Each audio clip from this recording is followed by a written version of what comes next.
Counties Radio.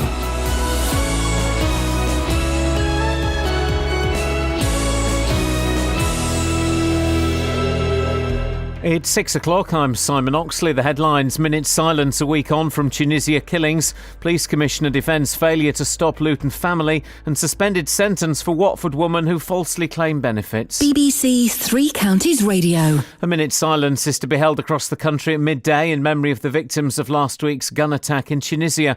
Around 1,000 staff at the headquarters of Luton-based holiday firms Thomson and First Choice will be taking part. The 30 Britons killed included Watford engineer Chris Dyer, whose death was finally confirmed yesterday. Daniel Bircher reports. The Queen and the Duke of Edinburgh will observe the minute's silence during a visit to Glasgow. At sporting events including Wimbledon and Henley Regatta, there will be delays to the programme to allow competitors and spectators to mark the moment. Schools and local authorities are also being encouraged to take part. Flags will be flown at half-mast over Buckingham Palace, government departments and other public buildings. Later today, the bodies of more of those killed in the attack in Tunisia will be flown back to RAF Brize Norton in Oxfordshire, and the first inquests are due to be opened and adjourned. The Bedfordshire Police Commissioner says it's extremely difficult trying to stop people travelling to Syria. A family of 12 from Luton are now believed to have evaded security and travelled there, even though one of them had previously been stopped at Heathrow. Ollie Martin says although the security services may have grounds for detaining someone, ultimately people are allowed to travel. We're talking about the security services having to operate in a space short of having evidence, but still trying to prevent people from getting involved in supporting an organisation like the so-called Islamic State. A 70-year-old Watford woman has been handed a suspended prison sentence after admitting multiple fraud offences and claiming more than £40,000 in benefits she wasn't entitled to. Bushra Begum and her daughter falsely claimed more than £200,000 from Watford Borough Council and the Department of Work and Pensions. More from Tony Fisher. Bushra Begum had acquired 21 different bank accounts by the beginning of 2013. In total, she claimed over £42,000 in benefits that she wasn't entitled to after concealing her true circumstances. She was sentenced to 18 months in prison, suspended for 2 years. Her daughter, 41-year-old Tabassum, who had 79 different accounts, will be sentenced at the end of the month. Police in Milton Keynes are searching for a 14-year-old girl who's gone missing from home. Holly Jamieson Coulson was last seen in New Bradwell at around 7:30 last night. Holly is white, 5'5" tall, with long lilac hair. She was wearing a black leather jacket, blue jeans and black trainers, and was carrying a black bag. The Health Secretary, Jeremy Hunt, says patients who miss appointments are to be told how much they've cost the NHS. He also said he wouldn't be opposed in principle to charging people who fail to turn up. In sport, it's British Grand Prix weekend at Silverstone, with practice getting underway this morning ahead of Sunday's race, and Watford have confirmed the signing of Greek international defender Jose Holebas from Roma. The weather, hot and sunny, a maximum temperature 29 degrees Celsius, but with thunderstorms possible this evening. And you can get the latest news and sport online at bbc.co.uk/3 counties. Thank you, Simon. I'm going to do us all a favour and not ask you the question of the day, because it would be inappropriate. But I'm going to ask you, dear listener, what do you call your old man? Now, let me get the story. Delicate. We're down the rabbit hole. We can be delicate, okay? But this is a question that only half of the audience will be able to answer. By old man, I don't mean your dad. I mean page 12 of the Mirror, guys. Troy is the most common nickname for a man's private parts, followed by Hercules and The Rock. I mean, we've sent Dealey out on the streets with it. We're also getting a Justin Dealey VD package. That's Val Doonican. 03459 455 555. Across beds, hearts and bucks. This is BBC Three Counties Radio.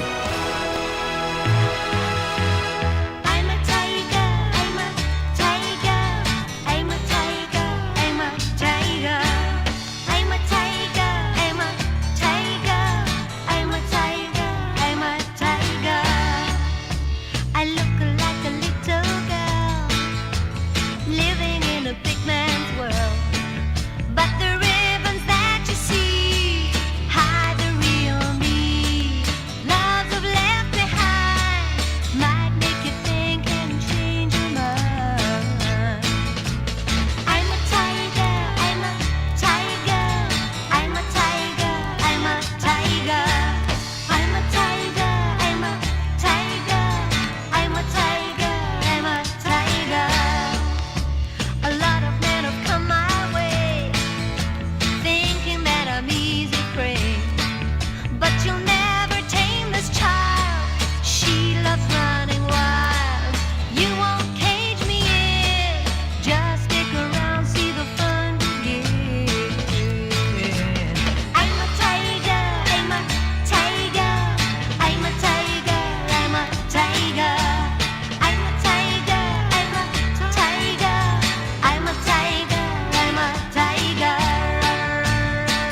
That's for Scott, one of his favourite songs. Not favourite, one of his one of his least favourite songs. Busy times this morning, busy lines, busy lines. They just give me the heebie-jeebies. Oh, I've left the echo on. Hang on a second. Hang on a second. There we go. That's that done. Right, brilliant. 03459 455 555 is the... Whoa! Hey! Whoa! Hang on. Hang on a minute. How do I stop this? What the heck? Hang on. There we go. No. There we go. That's that. Just had to lift the arm up there. Right, it's great to have Kelly back. Thanks, player. Sorry? Thanks, player. That was weird. Kath, I can hear Kelly. I know. How did that happen? Well, I don't know. Kelly? Hi. Hey, that makes me very, very uncomf. Very uncomf. Let's have this then. Just slowly wandering into the show. Well, it's Friday. It's BBC, isn't it? Hey, well, you'll be one of the first to go with this attitude. Really? Yeah. Gosh, that's all I had to do. 1,000 have to go. Oh, yeah. So the phone-ins this morning are, what do you call your old man? Don't mean your dad. This is for the fellas only.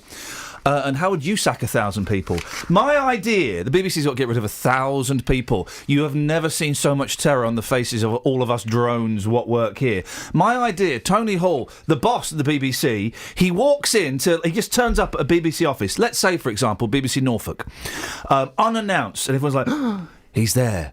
And he says, guys, what we're going to do is very, very simple. I'm going to blindfold each and every one of you. I'm going to switch the lights off. I'm going to take my shoes off. For the next 50 minutes, I'm going to walk around the office. If I touch you on the shoulder and whisper in your ear, you're fired, then you're fired. You're not allowed to make a noise. Not allowed to make a noise. You just get up and you leave silently, OK? 50 minutes. An hour's too long. An hour's cruel. 50 minutes. You've got a whole 50 minutes to sat there thinking, please don't, please don't. And he would just walk around very slowly.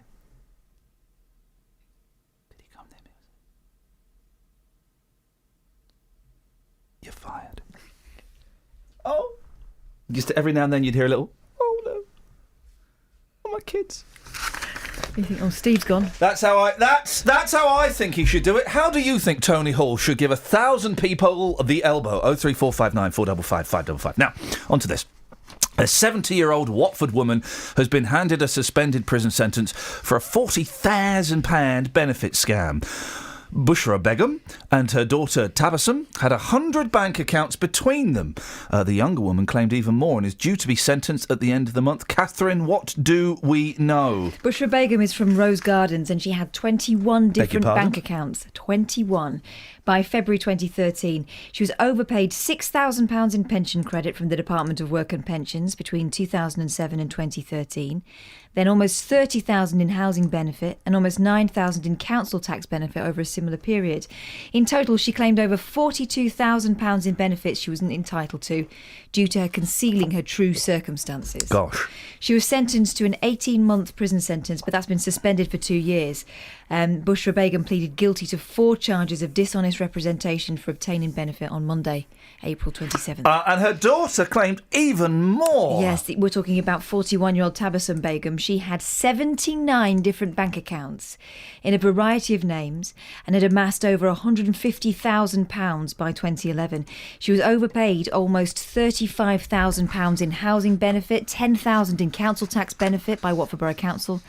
Meanwhile, the Department for Work and Pensions overpaid her £80,000 in income support. Flipping it. Now, she claimed these 3 benefits between 2003 and 2012, despite having too much money to be entitled to them. Tabassum moved from Whippendale Road to Chesham Way, where she currently lives during that period. She pleaded guilty to 3 counts of theft, 1 count of fraud at St Albans Crown Court, and her sentencing's been adjourned till the end of the month. So that will be Thursday, July the 30th. But it's thought she can probably expect to go to prison. Okay. Do you want me to say move closer to the mic now, or shall I? Yes. Thank you. Okay. The response from those investigating the case has been what? Well, we've spoken to Gary Turner, the fraud manager at Watford Borough Council. He told us they'd opened more bank accounts than any fraud case we've ever dealt with before. Gotta respect that. In terms of the financial investigation, it was a lot more time consuming than most fraud cases we deal with. We had loads of witnesses at court coming from all over the country, from different banks and organisations where they'd opened accounts. They both changed their plea to guilty on the day their trials were due to begin. These prosecutions show the lengths to which we will go to crack down on people who abuse the system. Has to be said, though, it took them a while, didn't it? And that's the end of that story. I'm just trying to find the song on here. Hang on a second. It's Vinyl Friday, guys. Everything comes... Here we go. I've never heard this song. Everything comes from record. Have we got time? Yeah. This is a song called I'll Always Love My Mama. Do you know this? No, but it's true. 1, 2, 3, 4, 5, 6, 7, 8. It's a short one. Okay, I've not heard it. Oh, yeah. Oh. If she plays like this, I'm always going to love my mama. Get the thumbs up from Daly.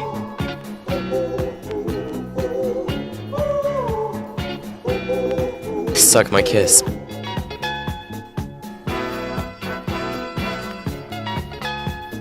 Why would a boy play with a girl's toy?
Actually about his mama. Not because I thought it meant mama as in, mama, I want to be loved, you. Which I accidentally did say to my mum once, and that was an awkward evening. But it's actually singing about his mama. Yeah. Sing hosannas. 03459 455 555. Well, it's a parent celebratory show. We've had I'll Always Love My Mama. We're now asking, what do you call your old man? But it's for male callers only. You mean your old chap? I mean your penis. That's what I mean. Let's not beat around the bush. Well, That's what I mean. Saying that, and we're going to tread delicately, and this is only for the first hour. When are we going to start treading delicately? It's 9 o'clock. No, at 2 o'clock this afternoon, I tread more delicately. Saying that, women can also call in and tell us what they call their old man's old man. It's a story in the papers. Mm-hmm. It's a story in the papers. Travel news for beds, cards and bugs. BBC Three Counties Radio.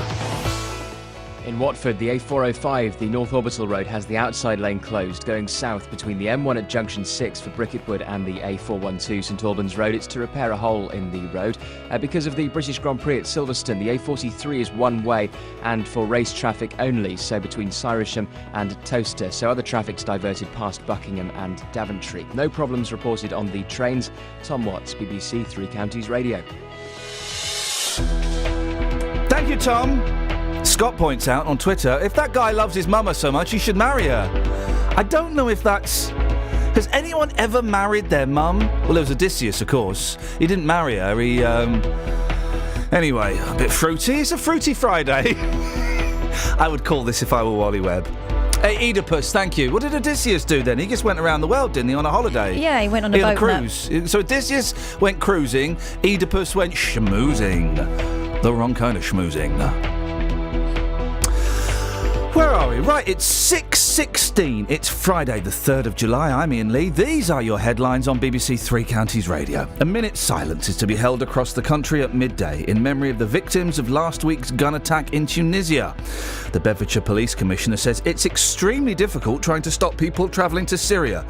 And a 70-year-old Watford woman has been handed a suspended prison sentence after she and her daughter falsely claimed more than £200,000. Every weekday morning. One partially closed and the other didn't operate at all. I have contacted other companies who do it professionally and they said it should have been anchored down. The JVS Show. It was looked over by the garage and they told me to not move the vehicle anywhere. It's a complete death trap. The JVS Show fights for your rights and tackles your consumer problems. I'm getting nowhere. I've tried on numerous occasions to talk to the manager of this company. If you need our help, email jvsshow@bbc.co.uk. So they said, we're going to contact the customer, we're going to have a chat, and we're going to make a gesture to that customer. And we could do the same for you. Without your programme, I don't know what you'd do in the morning. The JVS Show, weekdays from 9 on BBC Three Counties Radio. He's been away, he's back. Dealey! Hey, good morning, Geezer. We've missed you, Geezer. Guess who we had replacing you? I would presume, off the back of my conversation with Lockwood after I told him exactly what to do with my Woody, that you had nobody. That's correct. We had nobody filling in for you. Outrageous. Because nobody can fill in for you, Justin. You're a man, you're a myth, you're a monster. And now you understand what the Vox is. Because when I first put it to you, what's your old man called? You immediately went out to Catherine and said, here, Kath, what's your old man called? Yes, I now get what you mean. Yes. And yes, I have a name for my old man, and I'll be taking this one to the streets. Streets are looking pretty mean this morning, but pretty keen as well. Now I'm trusting you to tread so delicately this morning, Justin. Absolutely, particularly, you know, as we all know, 1,000 of us are going to get the chop, okay? Yeah. Let's not make it any easier for Mr. Hall, who I think is one of the greatest bosses this BBC has ever had. He's a great guy. Isn't he's coming he? to our building very soon. 1,000 have got to go. Yeah, he is coming to our building in about, 2 or 3 weeks' time? He's not bringing blindfolds, is he? Okay. He'll be there, though. And, fun and games, yes. I'm flipping it. Right, the trick is, do we stay here and make him cups of tea and give him a back rub, or do we not turn up at all on that day? Which is the best thing? Well, did you have a good break, Justin? I had a lovely break, and I'll say this once again, that holidaying in the UK, if you get the weather, no better place to go. Are you doing a really long blow-off? No. I can hear. What's that noise in the background? It's somebody in the background who's got a machine out, and I was going to ask him a blow-off machine, and I was going to ask him the question of the day, but he looks a bit. How can I put this? Fearsome. He looks tasty. He looks a bit tasty. I think we'll leave it there with him. So you've been to the UK, Serengeti? I went to Kent. Okay, that's excellent stuff. Well, Justin, we'll speak to you later on. Thank you. Good to have you back. Let's go to Dennis and Good David. morning. Dennis, you're through to David. David, you're through to Dennis. Over to you guys. Good morning, David. Mate. Anyone there? Yes, are you there? Yeah, I'm right here. How are you doing? I'm here as well. What do you call your old man then? Ferdy. Oh, well, I call mine Bobby. Well, I keep him strictly for the girls. Well, it's Bobby because it's something to do with a policeman's helmet. Okay, well, that was great news. Anyone got any idea what those two guys were talking about? I certainly don't. 03459 455 555 is the phone number. Graham's on the line. Morning, Graham. Good morning, Ian. Graham, what's the best way to sack 1,000 people? Well, I think, Ian, a game of lock poker. Lock poker with the whole BBC? That would last for ages. Well, not with some of the numpties what work here. Well, there you go. Get the what do you call it? The wheat from the chaff out quickly. The wheat from the chaff out very quickly. I'll tell you what we're going to do. We're going to play a game, okay? See if you can pick this one up. Me, Kath, Kelly, and then it's you. All right, Graham? Yeah. Here we go. Peanut. Coconut. Walnut. Numbers that work at the BBC. No! Thank you very much indeed. No, if you want to play nut poker, you're more than welcome to. 03459 455 555 is the telephone number. We'll do some, proper stories and stuff in a minute. Let's have this first, shall we?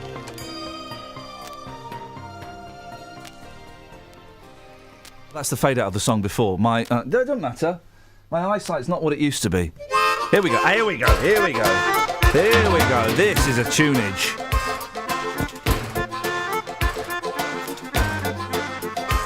I work on the front line. I work to survive. And I sleep in a fever. So this is my life. I cry in my sleep. Cry boy, just makes me weep when I try how I try. I know what it means to work hard on machines. It's a labor of love, so please don't ask me why. I am broken, Britain.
Iain Lee, BBC Three Counties Radio.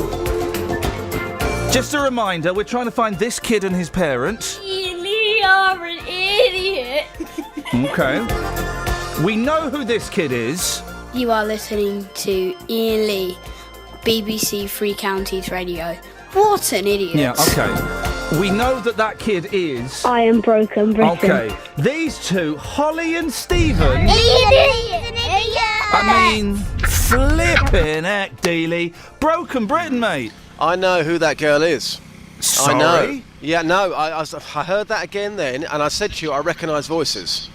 Well, that's not a special power, mate. A lot of people do. Okay, well, I'm telling you, I know who that girl is. Who is it? It's, well, I don't know her name. However, I can tell you that person, I believe, came into your studio around 6 months ago. Yeah. Used to have a feature on a Friday, an open door policy. When the feature had finished, about 2 weeks later, a girl turned up with her father, came into the studio, and you gave her 20 minutes. Do you remember? That, I'm convinced... hurt. That, I'm convinced, is her. Okay, All right? could be. All right. Well, listen, let's crack on with this. I'm doing this with Justin, am I now? Okay, let's tell that bloke to shut up. Keep it down, boss. Boss. Boss. Boss. Boss.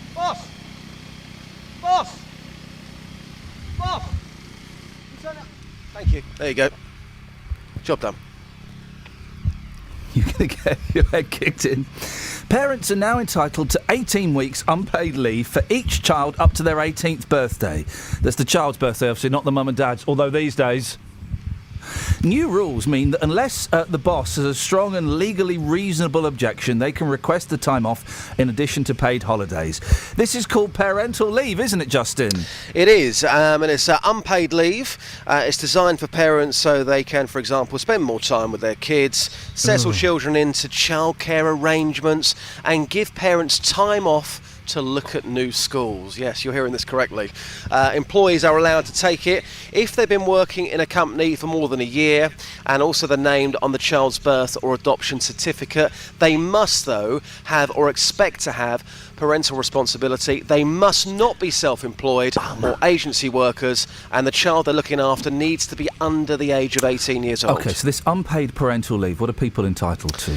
They're entitled to 18 weeks leave for each child and adopted child up to their 18th birthday. Parents can take a maximum of 4 weeks parental leave in 1 year unless the employer agrees otherwise. You must take the leave as whole weeks, though, rather than just days. So that's a statutory right. However, employers can go beyond the statutory minimum and pay the leave if they choose to do so. Don't think that's going to happen.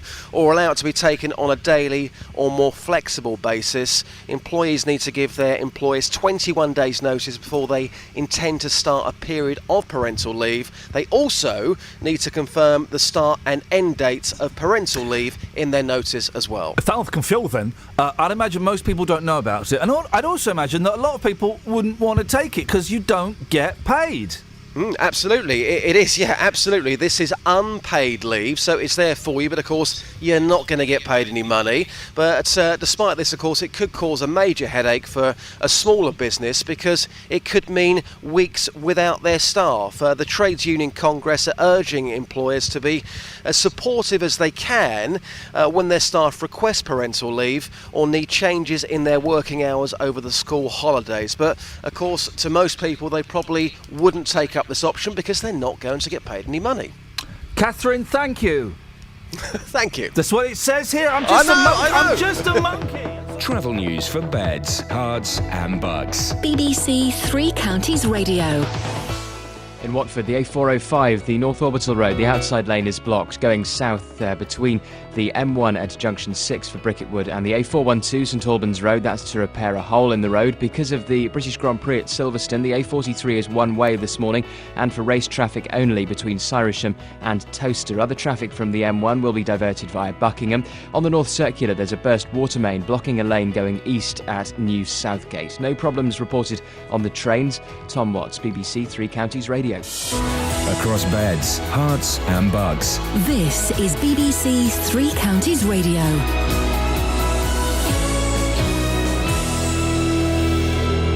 It's 6:30, I'm Simon Oxley. A minute's silence is to be held across the country at midday in memory of the victims of last week's gun attack in Tunisia. Around 1,000 staff at the headquarters of Luton-based holiday firms Thomson and First Choice will be taking part. The Bedfordshire Police Commissioner says it's extremely difficult trying to stop people travelling to Syria. A family of 12 from Luton are now believed to have evaded security and travelled there, even though one of them had previously been stopped at Heathrow. And a 70-year-old Watford woman has been handed a suspended prison sentence after she and her daughter falsely claimed more than £200,000. Three Counties Sport. BBC Three Counties Radio. It's British Grand Prix weekend at Silverstone, with practice getting underway this morning ahead of Sunday's race. Hertfordshire's Lewis Hamilton has seen his World Championship lead cut to 10 points by Mercedes teammate Nico Rosberg. The Milton Keynes-based Red Bull team are hoping to improve on their poor start to the season.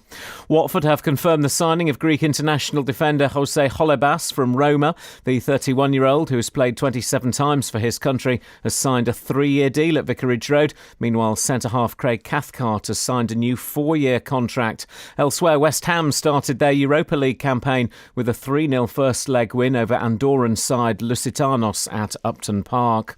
A major upset at Wimbledon with the two-time former champion Rafa Nadal beaten by the German qualifier Dustin Johnson, who's ranked 102nd in the world. Andy Murray, though, is safely through to the third round, but Hertfordshire-based Aliash Bedene is out after losing to Victor Troicki.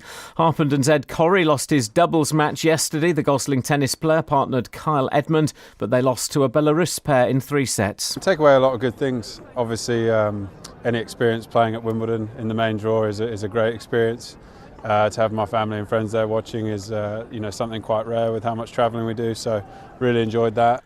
In golf, the Ladies European Masters continues today at the Buckinghamshire Golf Club. Woburn-based Charlie Hull is at 4 under, 2 shots off the lead. Hertfordshire's Hannah Burke is 2 over. Bedfordshire's Holly Aitchinson 3 over. And Bedfordshire's Olympic cycling champion Victoria Pendleton made her debut as a jockey last night, finishing 8th in a race at Newbury. BBC Three Counties News and Sport. The next full bulletin is at 7.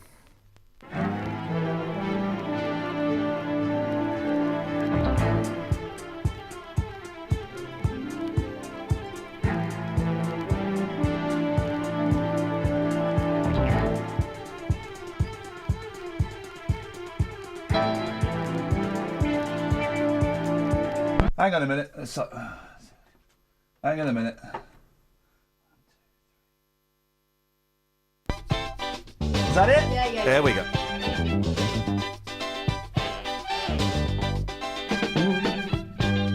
What's happening to our love affair? Just tell me, baby.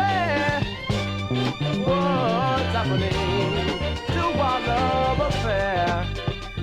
Hey, mama, I know your papa did me, and your mama too. Oh, yes, you do, honey. I'm gonna let you do what you wanna do. Hey, sugar, 'cause all your so-called friends told you a lie about my past. Yes, they did, honey. They said things like our love would last. That's why I'm asking you, baby, what's happening to our love affair? You got to tell me, baby, what's happening to our love affair? When I called you the other day, you didn't want to listen to what I had to say. No, baby. But now you want everything. You gotta have everything your way. But oh, if you get yourself together, sugar, we'll make everything alright. 'Cause I don't feel like fussing and fighting. Kiss me so tight. Girl, you know I love you, honey. And this you must understand. 'Cause I know you're my woman. And sugar, I'll be your man. But you got to tell me now. Tell me. Tell me. Yeah. Just tell me, baby, what's happening? Why don't you sit yourself down and tell me now? Tell me, just tell me. Ooh, baby, tell me. Morning, guys. Tell me, baby. Iain Lee, BBC Three Counties Radio. 03459 455 555 is the telephone number. If you want to give us a call, you're more than welcome to. A minute's silence at midday for the victims of the Tunisian massacre. Well done to the Daily Mirror, who've got... it's weird. James O'Brien was talking about this yesterday on LBC.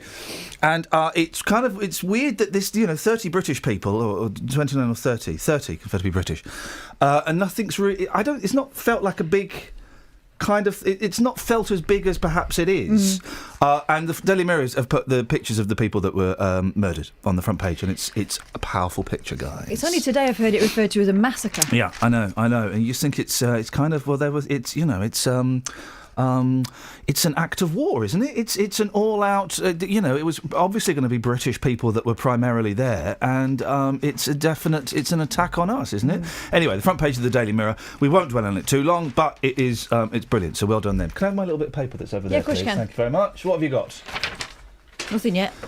Oh. Go on, you carry on. Oh, thanks very much indeed. Okay. I need. Blimey, look, I need them out.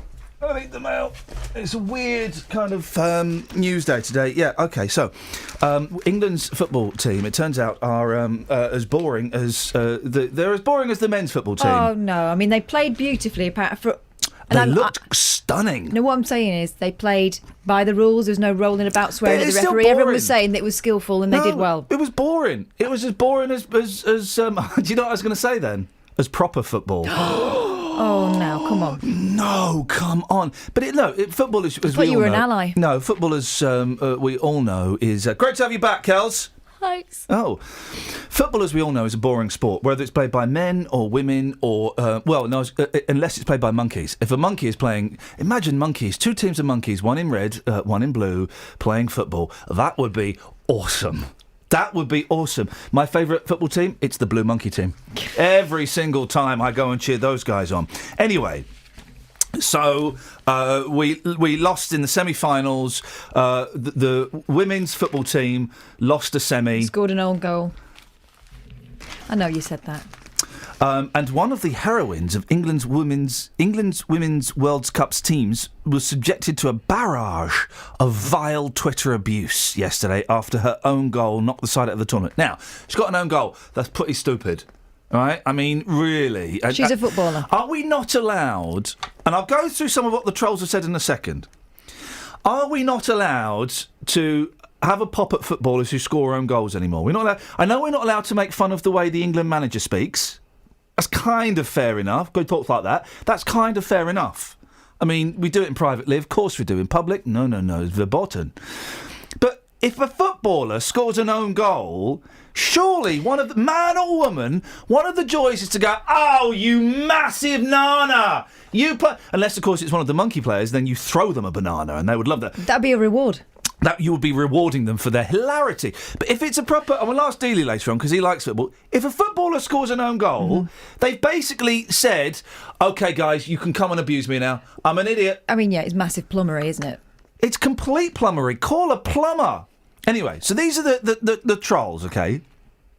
Bodie. Now, this one is unpleasant, OK? Right. But they've picked 3. If these are the only 3, this isn't trolling. Bodie says, if I was Laura Bassett, I would seriously be considering suicide. That's unpleasant. Ouch, extreme. Fascist Cow says, Laura Bassett is less than, using the mathematical symbol for less than, always great, useless, B word, meaning female dog, bitch. Oh. Yes. And then Dan says, you've let yourself down, your teammates down, and your country down.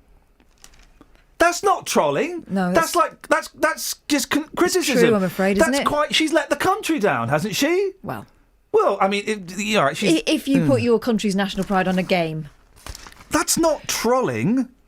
As well as the shocking abuse of vicious Wikipedia. Oh no! Come on, guys. As well as the shocking abuse, a vicious Wikipedia edit of Miss Bassett's profile labelled her the greatest failure in English women's soccer history. Here's the thing, right? Women have rightfully, for years, been saying we want the same attention in sports as men get. Rightfully saying that. Of course they should. Well, but then you have to accept that people are going to go on Wikipedia and say that she's the biggest failure in sport. I don't remember people going particularly easy on Gareth Southgate for fear of upsetting him. Well, fair play, though. He made a fortune out of that because of the Pizza Hut adverts, didn't he? He got an advert deal out of it. So, listen, saying she should commit suicide, yeah, that's pretty nasty. I've heard worse. But saying you've let your country down and then someone editing your Wikipedia page, Get over it. I've seen like proper trolling where people are saying I'm outside your house and threatening to hurt you. That's trolling, isn't it? Yeah, that's. I mean, that's. We'll speak to Delia later on. 03459 455 555. That's not. Listen, you want equal rights, then you're going to expect a little bit of that. Also, it's Twitter. If you're not up for it, get out of the game. Yeah. Okay. Block them or come off Twitter. Don't read the stuff. Yeah, exactly. Kels, how you doing out there? Well, what are all those people on Twitter doing with their lives? Hang on a second. I have threatened to resign to get you that microphone, and that's the best you can come up with? I actually have nothing to say. Ever. I preferred it when it was this. Speak. Hello? There, you see? I threatened to quit. I was kicking up a stink. I've left a poo in boy boss's pigeonhole out there. All for that. I wondered what that smell was. Yes, thank you. Outrageous. What you got? Bubble wrap popping its clogs, apparently, according to the Sun this morning. Yeah. Bubble wrap is losing its addictive pop. My kids disagree.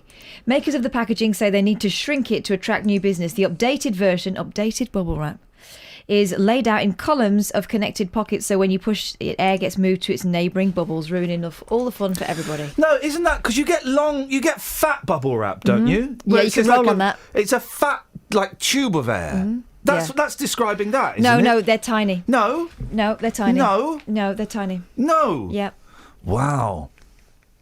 Columns of connected pockets. I mean, really, what they should do is they should, in one in every 100 of those little bubbles, should have a stink bomb in it. I was going to say sarin. Oh, well, let's start with a stink bomb. Let's start with a stink bomb. Let's see how popular that is, and then we can upgrade to sarin. Do you know what I would like to do?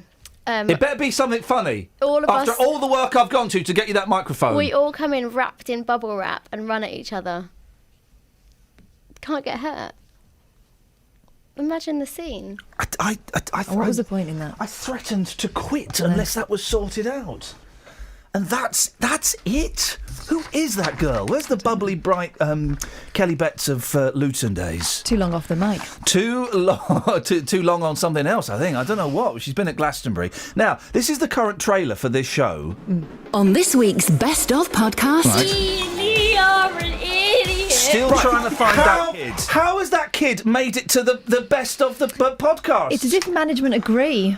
I cannot believe this, right? This is actually a wanted criminal.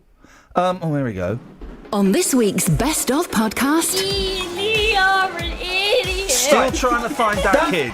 We are still trying to find that kid. He's a criminal. He's a wanted criminal. And now management, it's like they're saying, yeah, we side with him. So yesterday we had a colleague on Twitter dobbing us in to management. Did we? Yeah, we did. And now Nick Coffer grassed us up. Someone tweeted, listening to Nick Coffer this morning at 8:30, and he really didn't give Matty Boom Boom time to put forward his argument. So Nick Coffer went, don't think it was me, actually. Please, sir, it was Iain. And copied you in, didn't he? He copied me in! He totally grassed me up! I couldn't believe it! It's all right. It's all noted. It's all noted. It's all noted. Speaking of noted, it's Katya. Hello, good morning. Are you sure we're pronouncing your name properly? Why? Yes. Are you sure? Because it's spelt Katia. Yeah. Kasia. Katya. Kasia. Katya. Kasia. Katya. Kezia? Kasia. Kesha. Are you sure? Have you ever heard... Who named you? Your mum or your dad, or both? I know. Oh, no. I'm calling about the old man. Have you ever heard your parents say your name out loud? I think I have, yeah. And what did that... Well, you think you have already. We're not 100% sure. You see, Your Honour?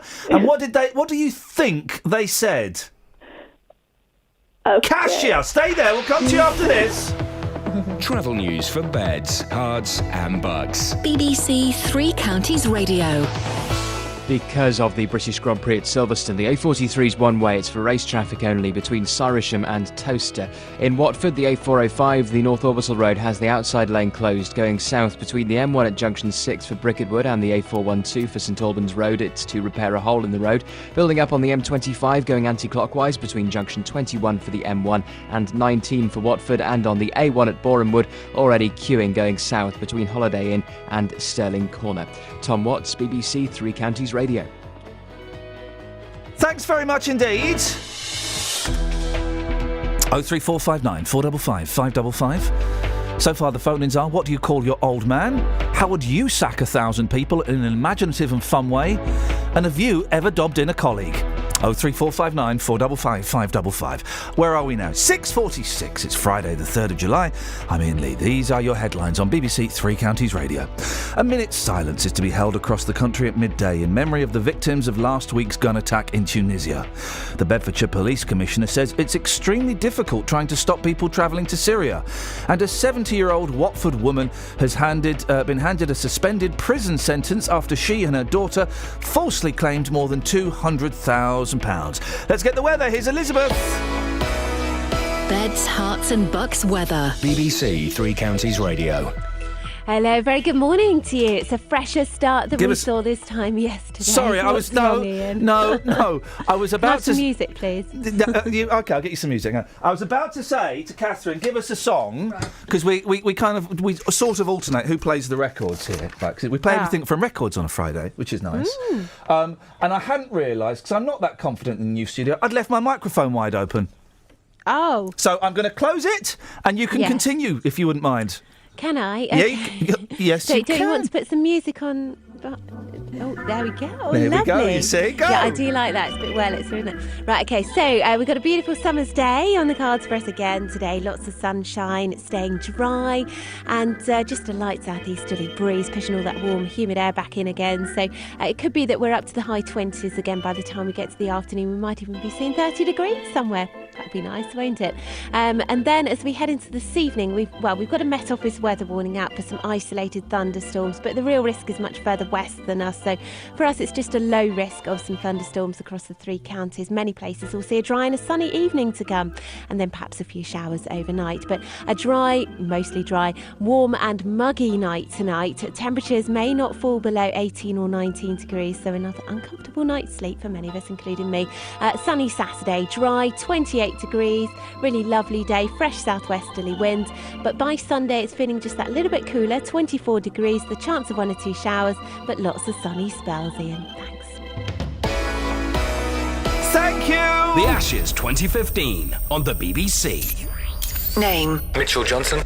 Nickname? Midge. What's your role in this Australian side? Left arm fast bowler. Do you have a pre-match ritual? I just listen to music. What is your career highlight? Playing 60 odd games for Australia with a baggy green that I absolutely love wearing. What will help Australia win the series? They've got a few new players in their team, so they haven't seen me yet or played against me. Do you have a pre-Ashes message for England? Good luck. The Ashes 2015 starts Wednesday, the 8th of July on 5 Live Sports Extra. To find out more, click, tap or swipe bbc.co.uk/cricket.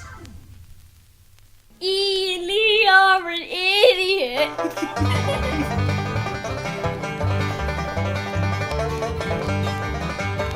Come along, everybody, come along. We're gonna hold down tonight. Hey, come along, everybody, come along. Play ball on Saturday night. Well, I work all day from morning till night, plowing them fields of corn.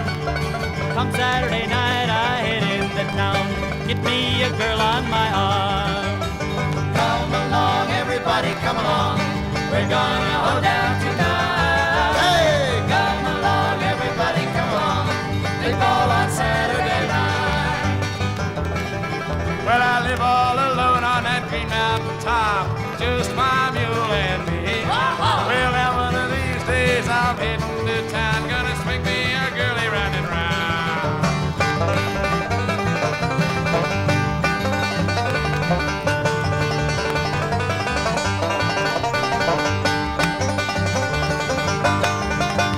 Corn grows on a mountain top, corn grows on a hill.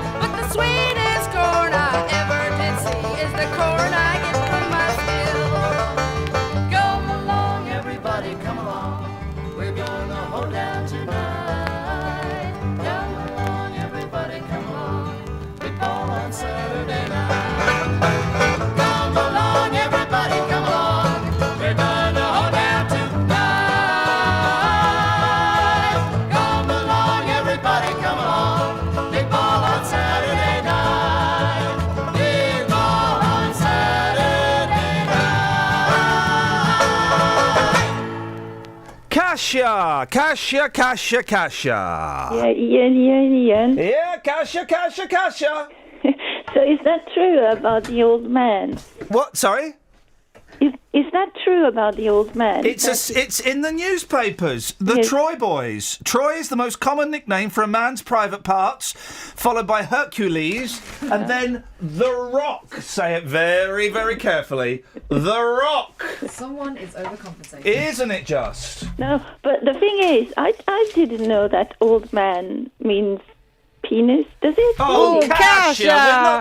We're not on Belgium FM now, where anything goes, and you're literally. This is true, guys, and I shouldn't say this because you'll all go and tune in. Literally, the breakfast hosts on Belgium FM are having it away live on air. That's how open they are in Europe, and you want to be part of that, filth bags? Really? But you're not making it up, is it? I'm not making it up, is it? Kasia, so what? I don't understand. What do you want from us today? No. It's not that I. Because you're really starting to wind me up. It's just that There's only so far I can extend my hand across the water, and I'm about to withdraw. I woke up. Usually I'm sleeping at this time of the day. Right? Yeah, so am I. But But I woke up going to the toilet. You woke up going to the toilet. Yes. So you woke up and you were sat down mid-pee. And I was checking the Twitter feed, and I see you talking about old man, and I'm thinking, all these years I've never known that old man means penis. What? Please stop saying that. Kesha. Go and wake up Roger. No, and that's the thing. So this song, my old man, is it about penis? Yes. My Old Man Said Follow the Van is about winkles. Don't dilly-dally. As is My Old Man's a Dustman. He wears a dustman's hat. You know what a dustman's hat is, don't you? Well, now I guess it's a prophylactic. Oh. My Old Man's a dustman. He wears a dustman's hat. What are called blimey trousers then? It's like cutting the cheese. I didn't know either. Okay, well that's got to be one of your greatest calls. You must be very proud of yourself. No. Guess how you say that in French? How I say what? How you say Willy in French? Oh, for crying out loud! I've got a pretty good idea. How do you say that, Catherine? I couldn't possibly say it. Okay, it'll be le jour de papa. No. Oh, yeah, not far. It's Zizi. Yeah, but that's like a little boy's name, isn't it? That's like a winkle. Okay, right, Kasia.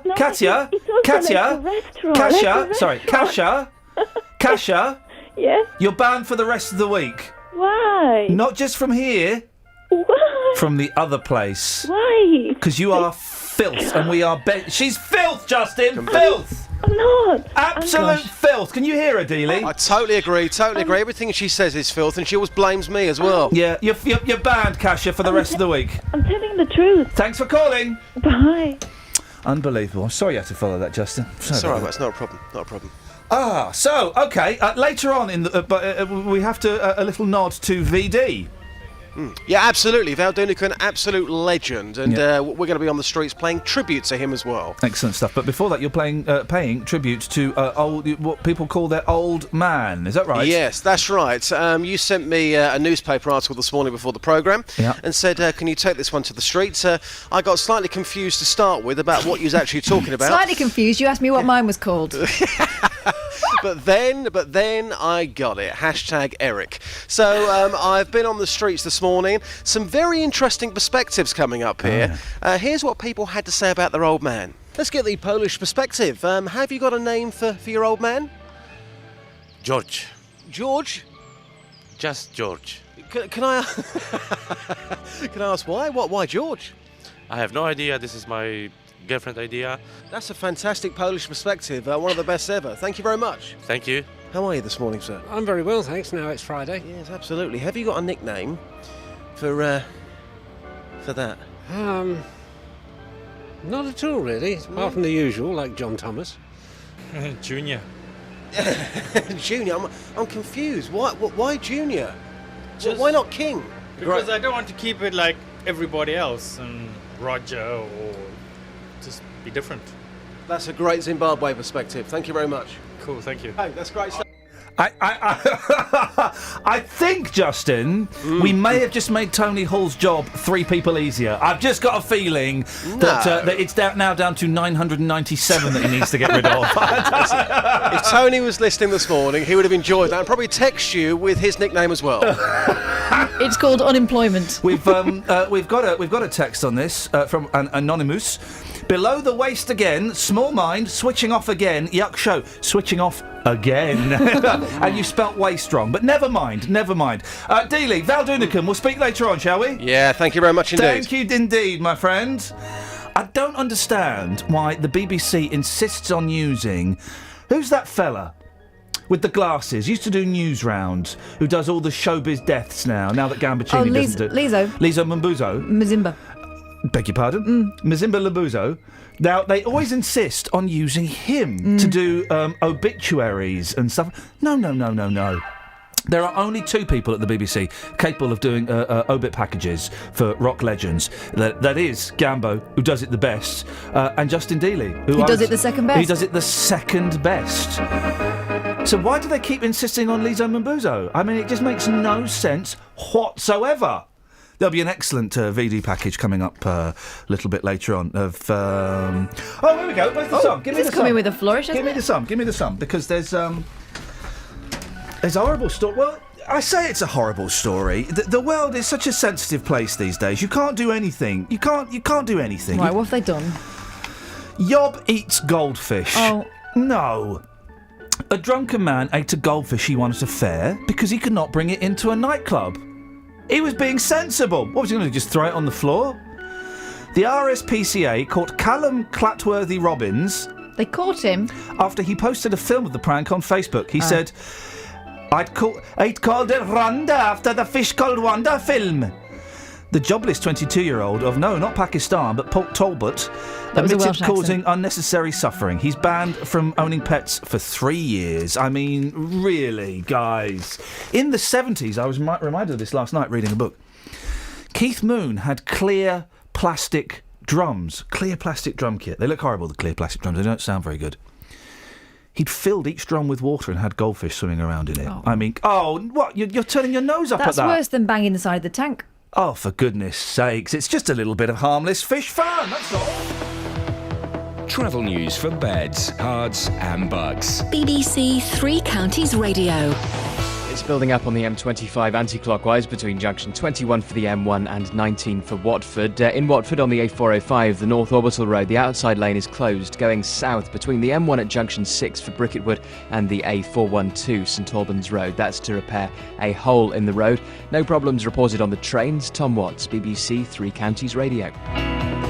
Tom, thank you very much indeed. OK, 03 459 455 555 is the phone number.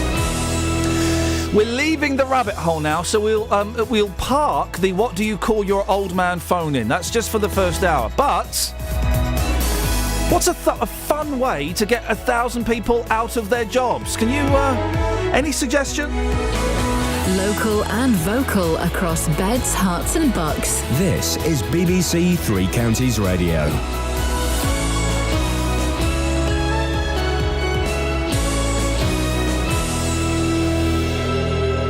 It's 7 o'clock. I'm Simon Oxley. The headlines: minute silence a week on from Tunisia killings. Police Commissioner defends failure to stop Luton family, and suspended sentence for Watford woman who falsely claimed benefits. BBC Three Counties Radio. A minute's silence is to be held across the country at midday in memory of the victims of last week's gun attack in Tunisia.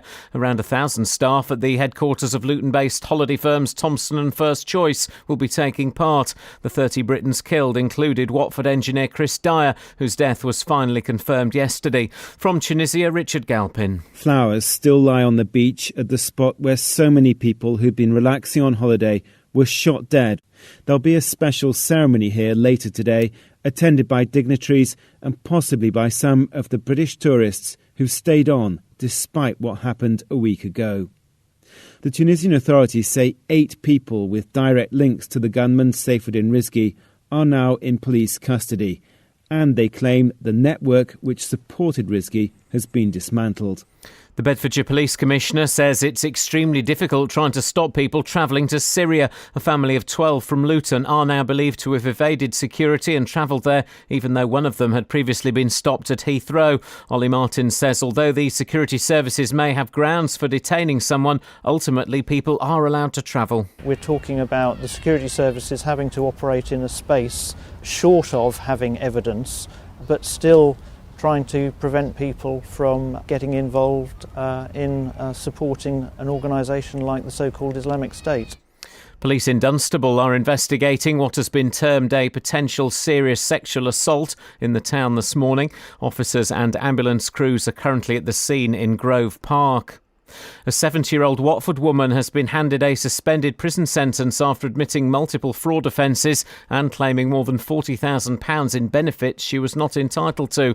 Bushra Begum and her daughter falsely claimed more than £200,000 from Watford Borough Council and the Department of Work and Pensions. More from Tony Fisher. Bushra Begum had acquired 21 different bank accounts by the beginning of 2013.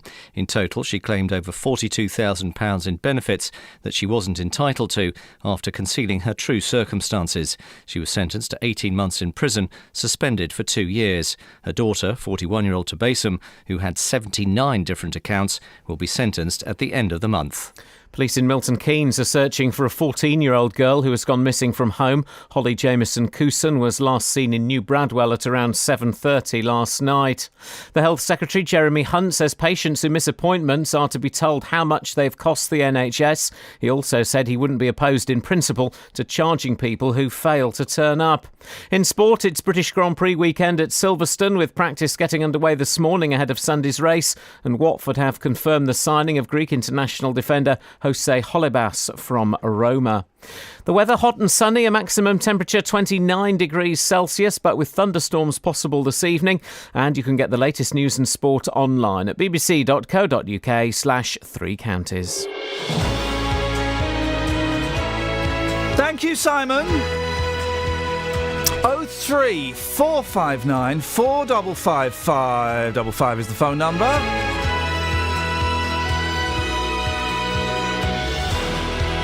How would you get rid of 1,000 people? Oh, we can't do the other thing because that was in the first hour. And anything you fancy phoning in about, you know how this show works. It's, it's not particularly sophisticated.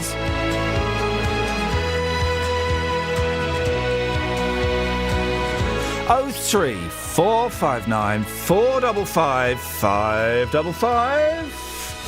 Across beds, hearts and bucks. This is BBC Three Counties Radio. The telephone number if you want to give us a call. Have we got any Texas?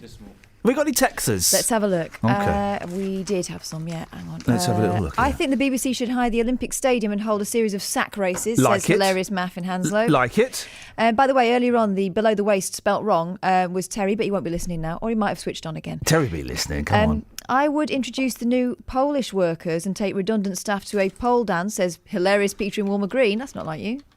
And Robbie talking about his old man, the Beast. We can't talk about that. That's the first hour. That's done and dusted Robbie. and gone. Yeah. Gone. Have we got guests for this next one? Let me just ring them up now. You go and ring them up. There we go. Okay. 03459 455 555 is the telephone number. You know I'm a cat person. I'm thinking about getting a dog in the autumn, but I'm a cat person, right? This cat in this story here is a right little so-and-so. A kitten who accidentally started a house fire saved the lives of his owners by waking them with her cries. Hang on a second. This cat changes gender in the middle of the sentence. A kitten who accidentally started a house fire saved the lives of his owners by waking them with her cries. Guys? And also, 9-week-old black kitten Jessie knocked over a candle in the house of Pete Rogers, 48, and wife Lynn, 51. It had been lit... Oh, come on! It had been lit by son Brandon, 19, who then fell asleep. Right. Who's to blame for this flipping fire? Is it the cat or is it Brandon? I blame Brandon, the 19-year-old that lit a candle and then fell asleep. Are you? And then he. How do we know that the cat knocked the candle over? We don't. We've only got Brandon's word for it. Sounds like Brandon is trying to frame the cat. Brandon was woken by Jessie's meows and alerted his parents and their 3 other children from the home in Greater Manchester. Lynn said when a fireman rescued Jessie, she seemed fine but stank of smoke. Everyone cheered when they saw her. I bet Brandon didn't, because when they invent a machine, which they will do, which allows us to read cats' thoughts, Brandon's story about the cat knocking the candle over is going to come out as being complete and utter bullshine. Also, it says there that she woke Brandon up, and this is how he repays her. Framing her. Framing Nice. the cat. I just do not believe it. 03459 455 555. Now, a Watford pensioner has been given a suspended sentence after being caught in a £40,000 benefit scam. Bushra Begum used 20 bank accounts to avoid suspicion. Her daughter, Tabassum, was also on the fiddle. She had 79 accounts and claimed more than £150,000. She's due to be sentenced at the end of the month. Well, Steve Konsovic is a lawyer and joins me now. Morning, Steve. Morning, Ian. This is a big fraud, man. Over £200,000. How can someone get away with it for so long?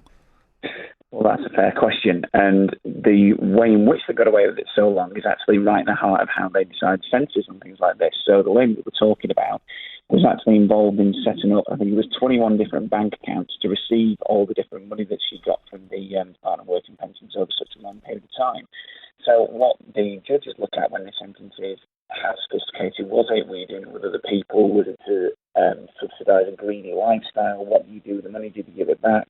It's certainly one of the more extreme cases, I think.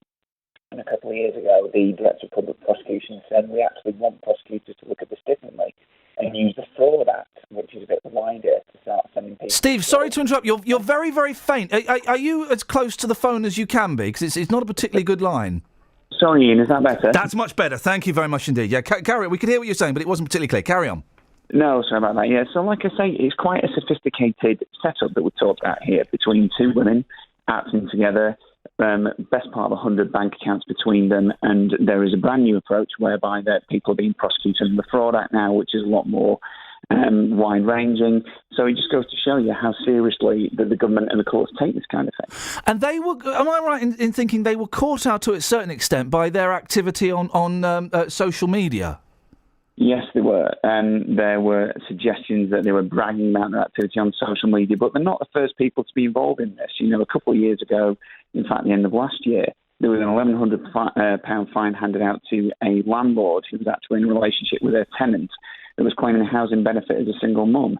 There was, again, at the end of last year, another case involving somebody who was signing on the social and found to be having a £5,000 cruise. So it just goes to show you, if you're going to leave this kind of footprint online, if you're going to live your life online, then it's also evidence that can be used against you in the court. Mate, we surely... Sorry, I just called you mate there. It was a little bit informal. I do apologise. But we all need to learn that if you put something on Facebook or on Twitter, the whole world's going to see it. That's why I never say I'm going away on holiday for a week, because all the burglars go, that house is free. And I guess, well, you know, it's similar for crooks. Don't go around bragging that you're signing on, but you can afford a brand new £50,000 car.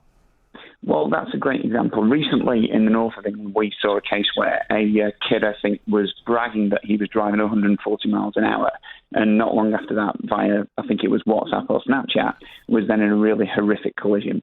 So it's a very, very well-worn chestnut, but it's absolutely true that what you do online can get you into very serious trouble offline. And that can be used as evidence in court. If you are signing on and you are being investigated for something like this, people could present the Facebook pictures of you on holiday in Miami and you with all your sparkly jewellery. That could be used as evidence against you, could it? Oh, absolutely. I mean, it's personal information. There are safeguards for how that information can be used, but there's lots and lots of exceptions that are available to the police when they're investigating crime. And, of course, what you're doing is posting up this information and making it so that you're saving the prosecution money, because they don't have to follow you, they don't have to obtain covert information. You're doing their job for them. Steve, I appreciate your time this morning. Thank you. That's lawyer Steve Konsovic. I was going to say, I guess the advice is, if you're a crook, don't brag about it on Facebook. But if you are a crook, actually do, and then we can catch you. 03459 455 555 is the telephone number. If you want to give us a call, you're more than welcome. 81333. Start your text 3CR. Yeah, you can do some of that. Sorry, there's interesting scenes going on outside the studio. A little bit of that later on. If you all right, Kels? Yes, play. What are you doing? Just bringing you a coffee. Oh, WT Flip? Mate. Thank you, mate. You're welcome, mate. Very kind. Dearie me. Right, page 23 of The Sun. We turn to. Why? Well, because, what's her name? Lady Camilla? Princess Camilla? The Duchess of Camilla? Queen Camilla? Camilla Parker Windsor. Where does Camilla Parker bowls? Oh. You have to ask Charles. It's good, that, isn't it? Do you like that one, Kels? Yeah. Thank you, mate. First time I've heard it. Did you make it up? I made it up a long time Like ago. 20 years ago when she was still called that. Andy Murray charmed Camilla by asking her, "Where'd you park your bowls?" No. Didn't he throw a sweatband at her? That's the story. That's not charming. He threw a sweatband at her. Yeah, but Andy Murray charmed Camilla at Wimbledon yesterday by giving her his sweatband after his latest victory. Charming. Muzzer?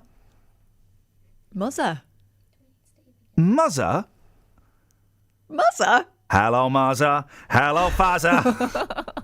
I'm old enough to remember that song. Anyone else? 28. He's 28!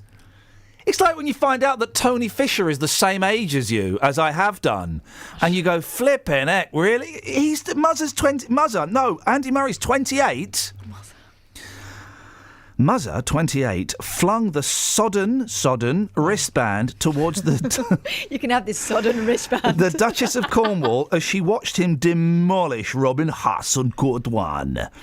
It was caught by All England club chairman Philip Brooke, who was sitting next to the Duchess, and he handed it over. Thank you. Playful Camilla... Well, you have to speak to Charles to find out about that. Feigned disgust at the sweaty offering. Again, you have to speak to Charles about that. She feigned disgust, or was she disgusted? But a royal source said later that she had been delighted to get it. Yeah. Again, you have to speak to Charles about that. It's 3 in 1 paragraph, guys. Come on, below the waist with an E. Andy said last night she'd shown him the band in her bag. When she congratulated him after the match, he said, "It hit the chairman of Wimbledon, so obviously gave it to her." The Duchess was in the centre court at the start of play, alongside celebrities, including Kit Harington. Anyone? No. Celebrity Kit Harington? Kelly? I faux resigned to get that microphone. But she left for the neighbouring court when Murray started his second round match. That to me doesn't say that it was all a bit of fun. That says he just threw a sweaty rag at me. 03459 455 555. What sweaty things have you been given? I got rid of it. And I regret it to this day. Arthur Lee, lead singer from 60s rock band Love, I got his sweaty towel once. Boom, shakalak. I got rid of it. It was also, I believe that was also the night I spontaneously snogged a girl in a concert. Yeah. Well done. We were just dancing next to each other and then we started snogging. It's a great night. Arthur Lee. When you took your mum to Neil Diamond. Boom! That's what we're waiting for. She's back in the house. I retract my resignation. Tony Hall, you're going to have to wrestle this microphone out of my cold, dead hands. Kelly Betts is back. Do another one. She's spent.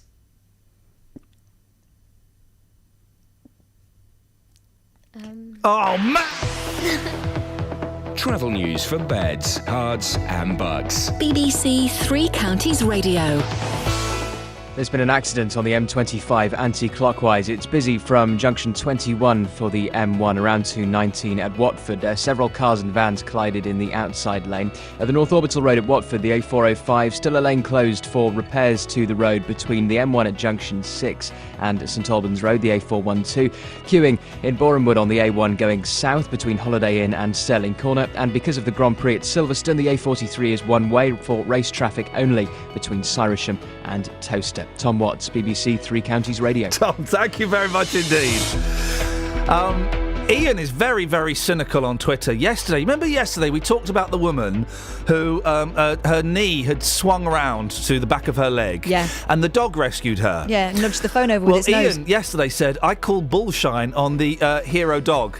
Today, in regards to that story about the cat, Iain says, I call bullshine on the hero cat. He's not by... Are there any hero animal stories that you won't call bullshine on, Iain? Are there any?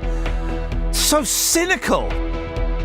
Right, 7:16, it's Friday the 3rd of July. I'm Iain Lee. These are your headlines on BBC Three Counties Radio. A minute's silence is to be held across the country at midday in memory of the victims of last week's gun attack in Tunisia.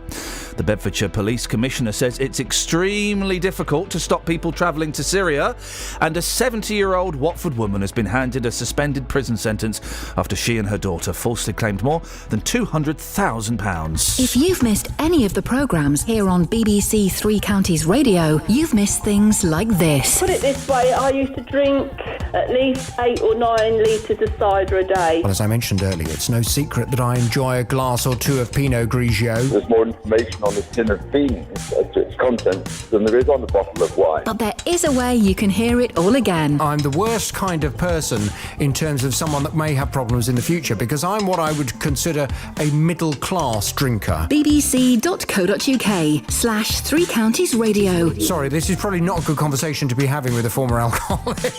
Allowing you to listen to what you missed. These things got to be spoke about, haven't they? So, I mean, Yes. I've no intention of going back to it. I've got too much to lose now. bbc.co.uk/Three Counties Radio. This is Iain Lee. On BBC Three Counties Radio. 03459 455 555. Of course, the world of Wimbledon is... forget Wimbledon. I bought a sprinkler for the garden. So yesterday, I come home. The boys have got the sprinkler out. Not unusual for them, but this time it's the garden sprinkler. And what a joy to see a 5-year-old and a 3-year-old naked in the garden jumping over the sprinkler. Oh, man! Thanks for that suggestion, Kath. It went down a right treat. There's nothing better than two naked children, your own children preferably, yes, jumping over a sprinkler. And they're better than paddling pools. Oh, aren't they just? It was wonderful. The boys were loving it. Mm-hmm. They were loving it. What fun.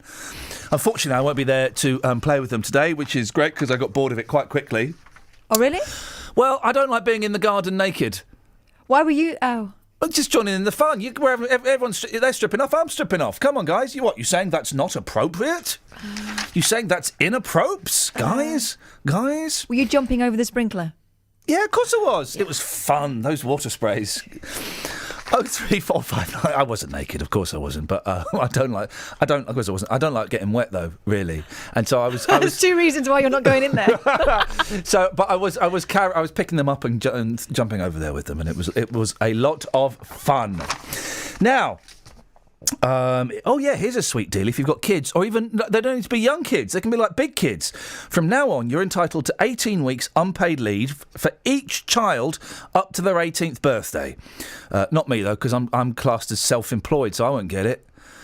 Assuming you can afford to go without the money, your boss would have to make a very strong case to deny you this new parental leave, which is in addition to other times off. Does it sound great if you're a parent? Because I bet if you're a boss, it sounds flippin' awful. Sally Brett is Senior Equality Policy Officer at the TUC. Morning, Sally. Morning. Just explain exactly how this works, because this is quite new, and I don't think a lot of people have heard of this, have they? Well, it's not new in the for about the last 13 years, 14 years. Parents with children under the age of 5 could take unpaid leave to look after their children. But since April this year, that age limit went up to 18. And actually, we think it might be of more use to parents of school-age children, because when you've got preschool children and you're working, normally you're paying for childcare throughout the year. Whereas if you've got if you're the parent of a school-age child, you've got all of the problems of dealing with summer holidays and other school holidays, and normally not enough annual leave to cover that. And so this 18 weeks per child. Have I got this right? This is over. Yeah. This isn't every year, obviously. This is over the first 18 years of the child's life. You can use those 18 over weeks. The lifetime of right. the child. Okay, and how many weeks maximum a year is it for? Under so the maximum is 4, but if you had a very generous employer, they could agree to give you more than that per year. Is it fair on businesses? Well, it is unpaid leave, so they're not paying for you to be out of the workplace. But they lose a member of staff, don't they? Potentially for 4 weeks a year, which is a big. If you're a small, something like this, they can suck it up. But if you're a small business, a 3, 4, 5 man band, that's going to be tricky to cover, isn't it? It is, but there is provision to allow employers to postpone the leave if it would unduly disrupt the business. So there is that provision there, and also, parents do really struggle, particularly in some parts of the country where there just isn't that much holiday club childcare available. The Family and Childcare Trust found last year that holiday childcare was one of the hardest forms of childcare to find. That's where the biggest shortages were. And they also found that about 1 in 8 parents ended up having to give up their job completely because they couldn't manage during the school holidays. So, if it's down to losing an employee or having them take a bit of time out of the workplace, and most parents are going to probably end up taking some paid annual leave to go on a family holiday over the summer holidays.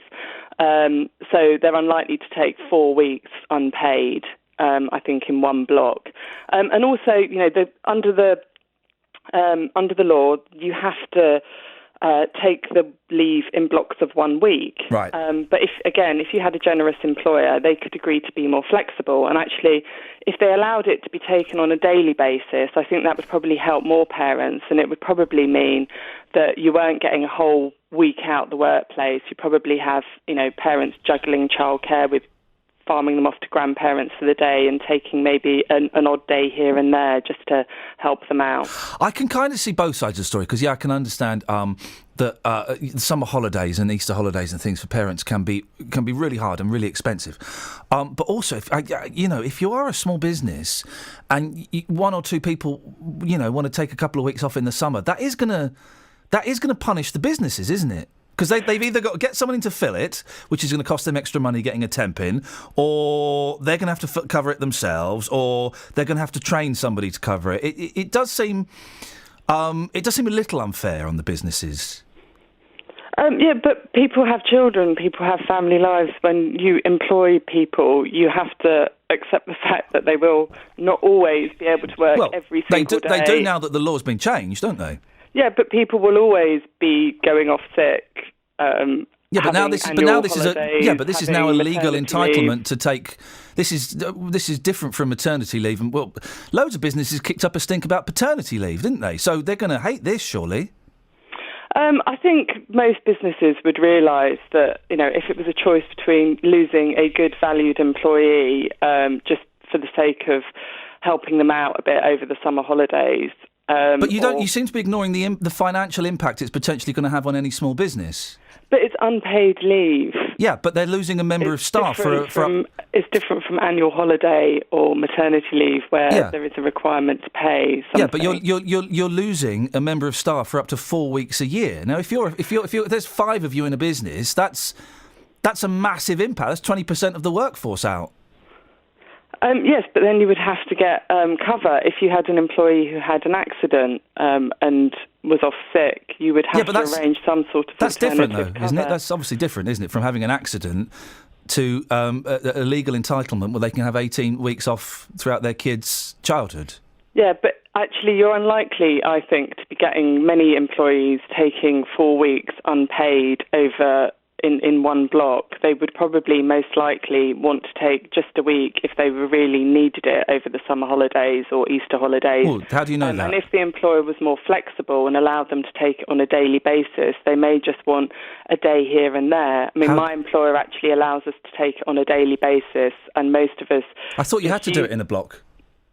No, not if the employer agrees to vary it. How do you know that people aren't going to want to take more than a week? Because it's unpaid, and I think not many families... Have you got any figures? With children, in this day and age, can afford to take whole weeks off without any pay. So you don't know that for sure, though, so that people could take 4 weeks off. Yeah, I'm just struggling to see why you can't see. And I'm just struggling to see, Sally, why you can't see both sides of the argument. Actually, this could be really detrimental to small businesses who are struggling anyway.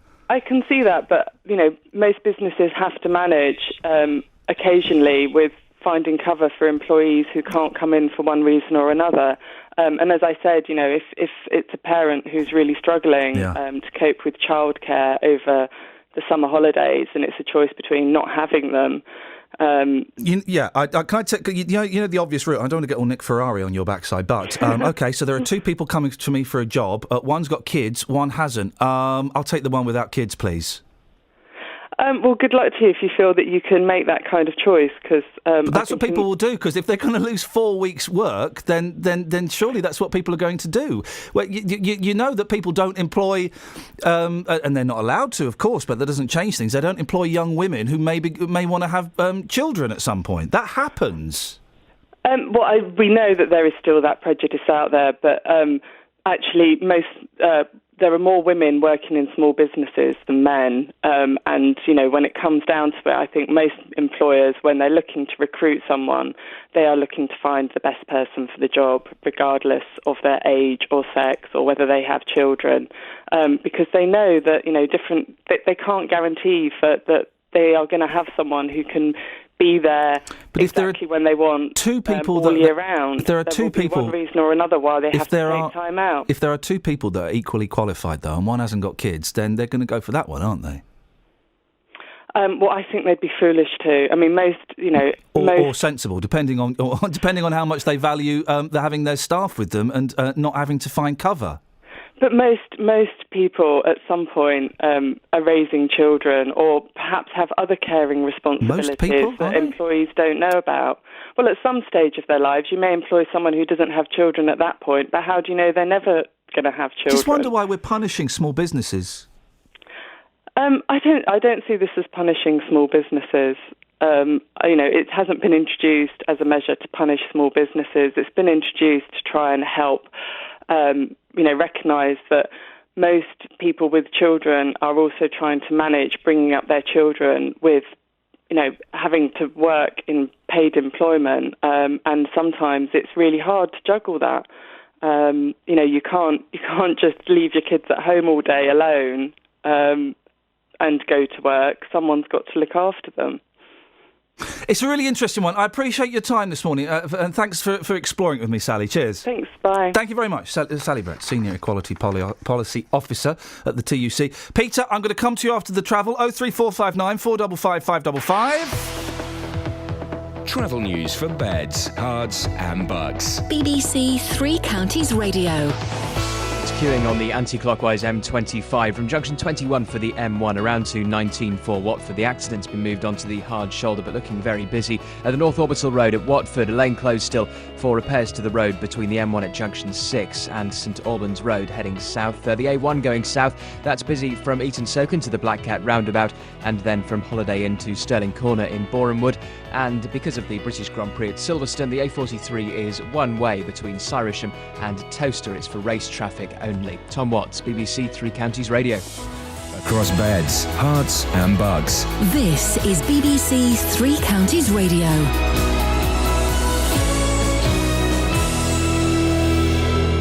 It's 7:30. I'm Simon Oxley. A minute's silence is to be held across the country at midday in memory of the victims of last week's gun attack in Tunisia. Around 1,000 staff at the headquarters of Luton-based holiday firms Thomson and First Choice will be taking part. The Bedfordshire Police Commissioner says it's extremely difficult trying to stop people travelling to Syria. A family of 12 from Luton are now believed to have evaded security and travelled there. And a 14-year-old girl who went missing from home in Milton Keynes has been found safe and well. Holly Jamieson Cooson went missing from New Bradwell at around 7:30 last night. Three Counties Sport. BBC Three Counties Radio. It's British Grand Prix weekend at Silverstone, with practice getting underway this morning ahead of Sunday's race. Hertfordshire's Lewis Hamilton has seen his World Championship lead cut to 10 points by Mercedes teammate Nico Rosberg. The Milton Keynes-based Red Bull team are hoping to improve on their poor start to the season. His former Red Bull driver, Mark Webber. Well, big battle obviously between the two Mercedes drivers, Lewis and Nico. We can all see that unfolding. Not much heat from behind, obviously. Sebastian's won one race in Malaysia, but I think... sensational weekend coming up. British Grand Prix is always a favourite for the drivers. Obviously Lewis is a favourite, which is also an added tonic for the fans. But Nico's no slouch there. He's won there in the past and he's very handy around there, so it'll be interesting. Watford have confirmed the signing of Greek international defender Jose Holebas from Roma. The 31-year-old, who has played 27 times for his country, has signed a 3-year deal at Vicarage Road. Meanwhile, centre-half Craig Cathcart has signed a new 4-year contract. Elsewhere, West Ham started their Europa League campaign with a 3-0 first-leg win over Andorran side Lusitanos at Upton Park. A major upset at Wimbledon, with two-time former champion Rafa Nadal beaten by the German qualifier Dustin Brown, who's ranked 102nd in the world. Andy Murray, though, is safely through to the third round, but Hertfordshire-based Aliash Bedene is out after losing to Victor Troicki. Today, British number 1 Heather Watson takes on number 1 seed Serena Williams. Harpenden Ed Corrie lost his doubles match yesterday. The Gosling player partnered Kyle Edmund, but they lost to a Belarus pair in 3 sets. I take away a lot of good things. Obviously, any experience playing at Wimbledon in the main draw is a great experience.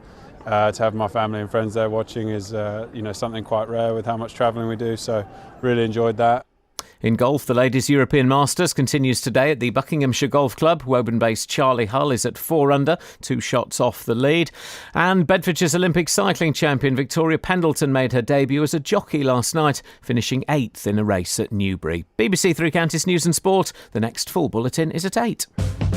Local and vocal across beds, hearts and bucks. This is Iain Lee. BBC Three Counties Radio. Yes! Peter, I should have asked the woman from the TUC how she would have sacked 1,000 people. That's what I should have asked. That's the question. She wouldn't, would she? No, she wouldn't. The BBC, they're getting rid of 1,000 of us, guys. 1,000 of us. That's why I've chained myself to this desk. Yes, it means Nick Coffey will have to do the show sat on my lap. Try and move me, brother. Try and move me. You grass me up on Twitter. I chain myself to your desk. Anyway, how would you... Peter? Hi. Hi, good morning. Hi, Peter. Yeah. Hey, man, peace. Pass the Dutch heap on the left-hand side. How would you sack 1,000 people in a fun way? I already texted in, actually. Oh, yeah, go on. Anyway, I was going to say... He's the one that wanted us to be replaced with Polish people. Oh, yeah, that would be a good morning. This is BBC Three Counties Radio. My Polish friend dropped a bit of a clanger yesterday, and I let her because it was charming. Isn't a clanger a Polish sandwich? Yeah. She said... my boy's having so much fun playing in the Paddington pool. I let it go. Channel 5, if you want to do a series called Foreigners Are Funny, I will have a listen to this crazy Polish woman. She confuses the word paddling with Paddington. Peter. Yes. Come on. Unpaid leave. Yes, sir. It doesn't only affect smaller companies, it affects the larger ones too. If you look at engineering, for instance... You have got dispatch departments. Yes. When you hire agency staff, yes, to replace someone for a week, it costs you more or less double the wages you're paying to the original person. Oh yeah, exactly. And if it's a skilled job, you've then got to pay to train them up as well. Well, I don't even think you would probably find some of the very skilled machine operators that you need in an engineering firm. You wouldn't be able to train them up. No. If you've got a good chap, I know you're going to make a joke of this, but if you've got a good chap who's really good at grinding, I knew you was going to laugh. We've got one of those here. We've got one of those here. It's called Justin Dealey. I knew you was going to laugh. Anyway, you can't just take someone in off of an agency because. They haven't got them type of skilled men. I can understand. Listen, I can understand. Of course it is. And this will be the first year that my boy has been at school and, properly, and we'll have a summer holiday. And it's, of course, it's tricky for parents. Slightly different for me because I have a silly job where I can get home, at midday. Yeah. And if you're paying £10 an hour to someone, and you get an agency staff, it will probably cost you £20. Well, it's tricky for parents. It is tricky for small businesses, and it is small businesses. Somewhere like this, and big ones too. Well, yeah. What about all the people who work packing all the goods at Amazon? How many of those can they afford to be off without having higher agency staff? Well, the thing is, though, with something like that, with the greatest respect to all of the packers at Amazon, that's kind of unskilled labour, isn't it? And you can get plenty of people to fill those. You pay a bit more, but I think Amazon could swallow it. What with them not paying no tax or nothing? I'm not sure. I'm not just pointing out for the fact for the people who don't pay tax. It's easier. They should catch them for that. It's easier for the bigger companies to swallow it than it is for, Joe Bloggs and Co., who've got 5 people working for them. Well, yes, you're probably right. Hang on, saying that, though, I don't know. The only person that I employ in my limited company that the BBC have made me set up, even though they denied they make their presenters do that, is this guy. I'm the only one that works for me. So I don't know what it's like. Maybe there are small businesses going, yeah, this is a brilliant idea. What's he banging on about? Well, if you've got the character, to sustain your own business, that's good. Right. Okay. Listen. Time for. Here we go. You ready, Peter? Yeah. So it's me, Catherine, Kelly, Peter. Right. Okay. Here we go. So. On what? You're working out. Peanut. Donut. Walnut. Nutmeg. Oh! He's in. Oh! The Nutty Boys, a.k.a. Madness. Well, Brazil. Hey, Peter! Hey. It wasn't my turn. No, I know. Then why did you speak? Brazil nut. Pecan nut. Nuthatch. What? What? Nuthatch. What? That's a bird. What? That's a bird. That's a bird. A nuthatch is not... You've made that up, mate. No. Goodbye, Peter. Goodbye. I'm not playing with cheats and or lunatics. A nuthatch? Where's my nuts? They're in the nuthatch where I always leave them. Oh, yeah, sorry, Mum. Who left the nuthatch open? Nuthatch. Come on, Peter. You're better than that, mate. If you want to play Nut Poker, you're more than welcome to. 03459 455 555. There's a great tweet here. Where's it gone? I've just favourited it.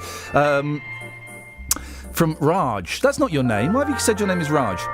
So, husband moans he can't get BBC Three Counties in his van. I said, oh, you listen to Iain then?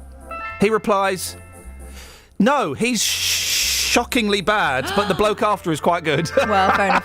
Takes all sorts. I've got a good text. Hey! Do you want to hear it? Yeah.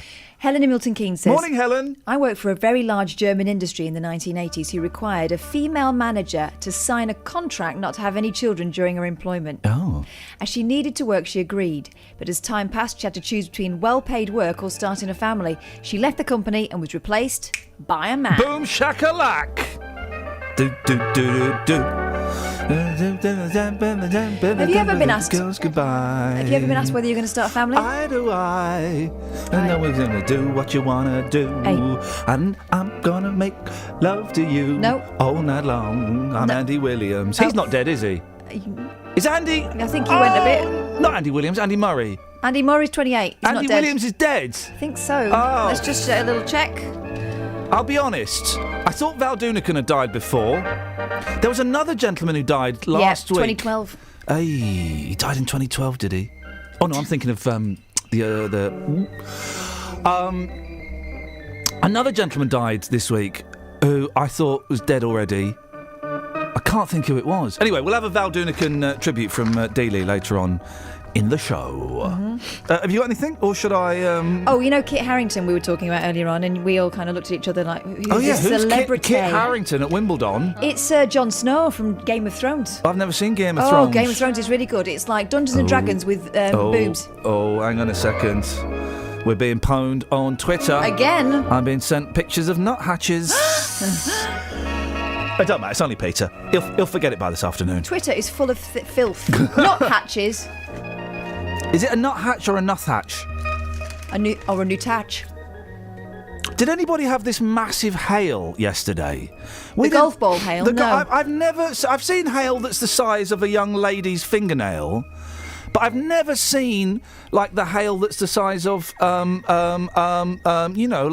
golf balls and things. And yet apparently it happened.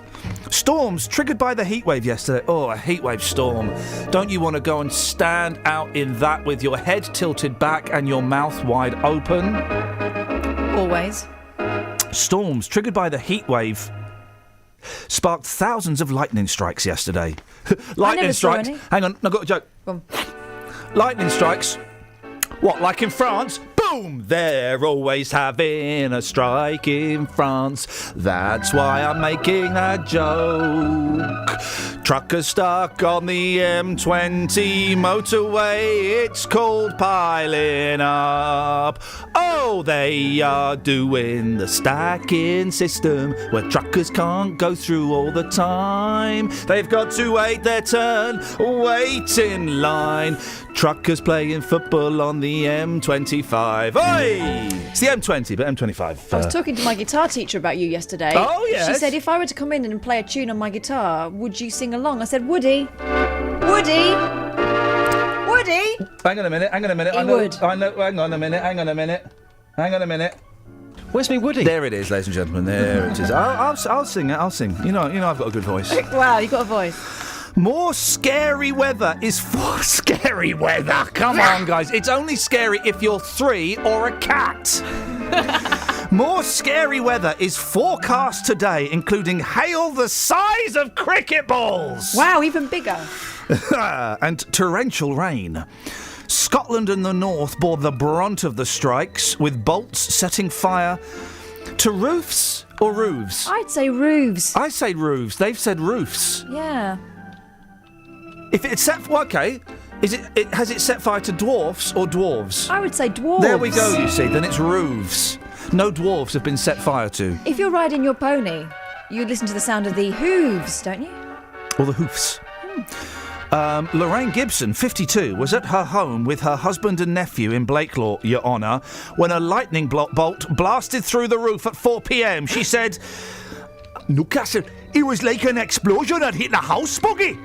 All the electricity went off and the TV started sizzling. I didn't dare touch nothing. The neighbours were banging on the door, shouting the house was on fire. Jamaican. No, she went of her own accord. Aren't we having fun this morning? You are. A bit, yeah. The Met Office reported 20,000 strikes in all. Sorry? Hailstones as big as a hand. Since when did we start? The only thing you measure in hands are horses. And even that's weird. Because your hand If compared it's my hand, it's not that big, so nothing to worry about. If it's a baby's hand, tiny. Yeah. Hailstones as big as a hand shattered greenhouse windows in County Durham. And Johnny Bradbrook, boss of Ravensworth Nurseries in North Yorkshire, said 5,000 of his greenhouse panes were destroyed by hail. Did he count them all? How does this guy know? 03459 455 555. Oh, here we go. This paragraph is completely got nothing to do with the rest of the story. So we go from the panes of glass to there were warnings of torrential rain, lightning and thunder in many areas today. In between that is one sentence. A skinny dipping couple in the Thames at Deptford, South East London, early yesterday were warned of the risks by cops. What? The skinny dipping or skinny dipping? You can get those worms that climb into your not in the into your The Rock. Little reference to those listening to the first hour of the show. I think you can get them in the Thames now, can't you? Well, there was a whale in the Thames once. You'd notice if that tried to climb up there. Blowhole. Oh, Justin, could you go back to Luton and find Sadiq and get Sadiq to record Blowhole? Just imagine the scenario. So you've got doorbells, Stetson, blowholes. Come on, you know what I'm talking about, Justin. He's just giving me the thumbs up. Thank you, buddy. Oh dear. Doorbells, Stetson, blowholes. Oh dear. Is this going out on the radio? Because I mean, hope not. No, I mean, well, when is Tony Hall coming here? That's genuinely worried me. I didn't know he was coming. Remember when Tony Hall presented me with an award? and I pretended to put my head on his shoulder, will he see that as cutesy or sacky? Were you touching his backside at the time? Yes. Travel news for beds, cards, and bugs. BBC Three Counties Radio.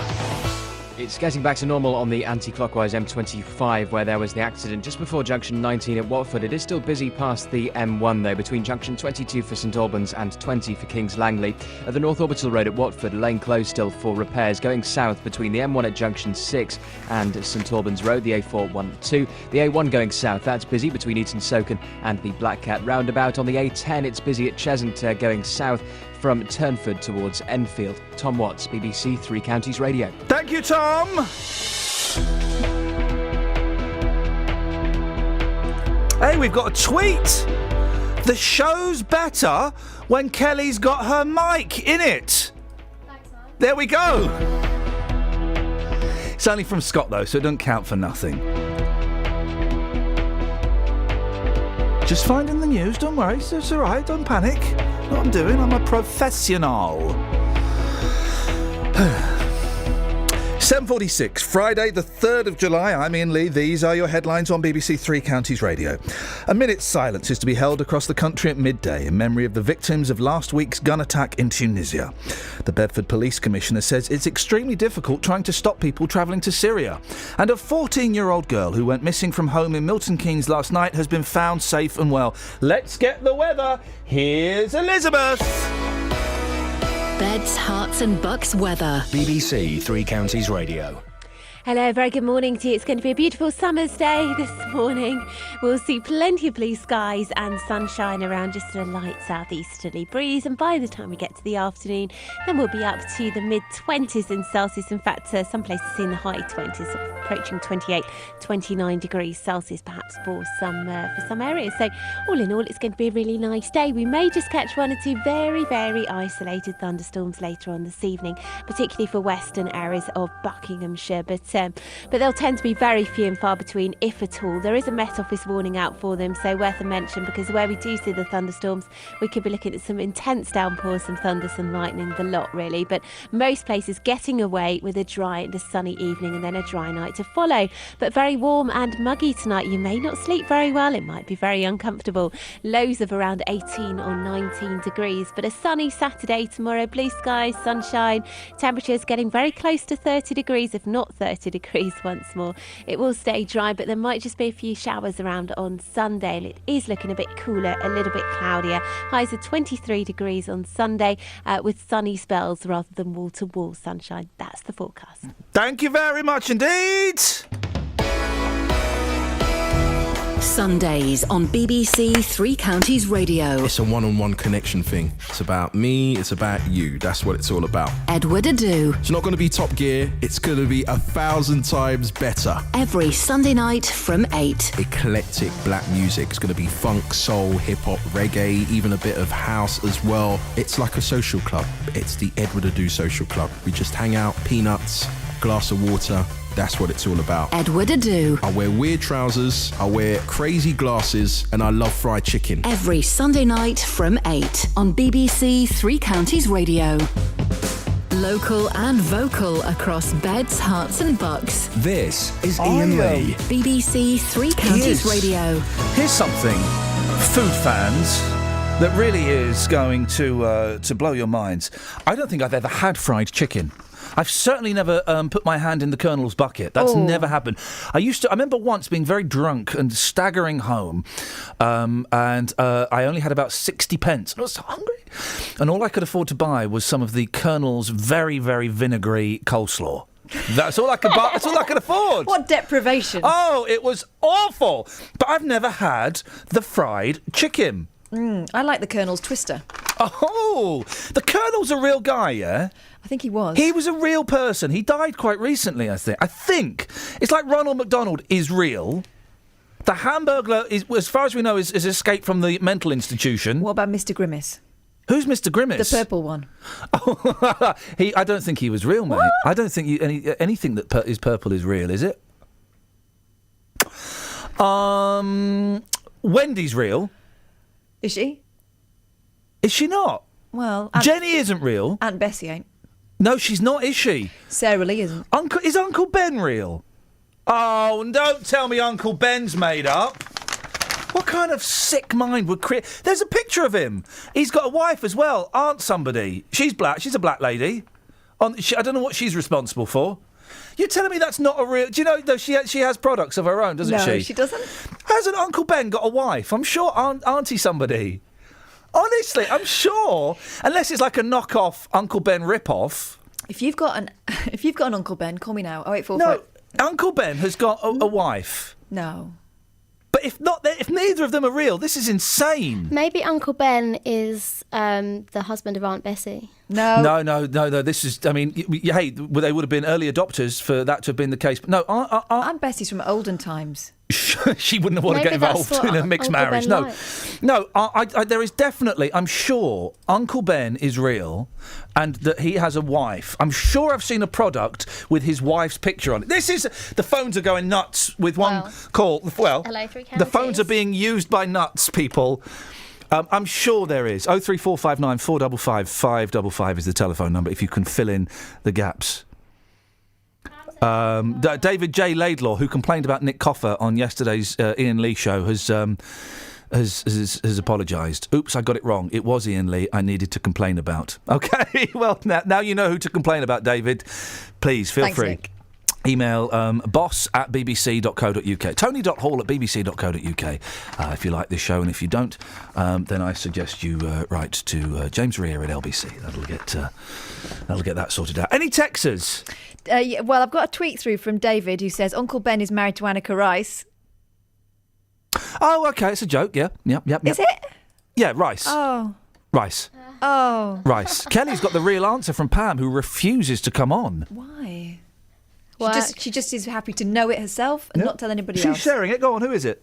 Aunt Jemima. That's Aunt Jemima. Of course, that's who he's married to. Are they real people? Can we work out who is real and who isn't real? Green Giant? Jolly Green Giant. Ho, ho, ho. Not real. I've not got any effect. I wish I had an echo here because that would sound awesome. Well, you do it and I'll do your echo. Okay.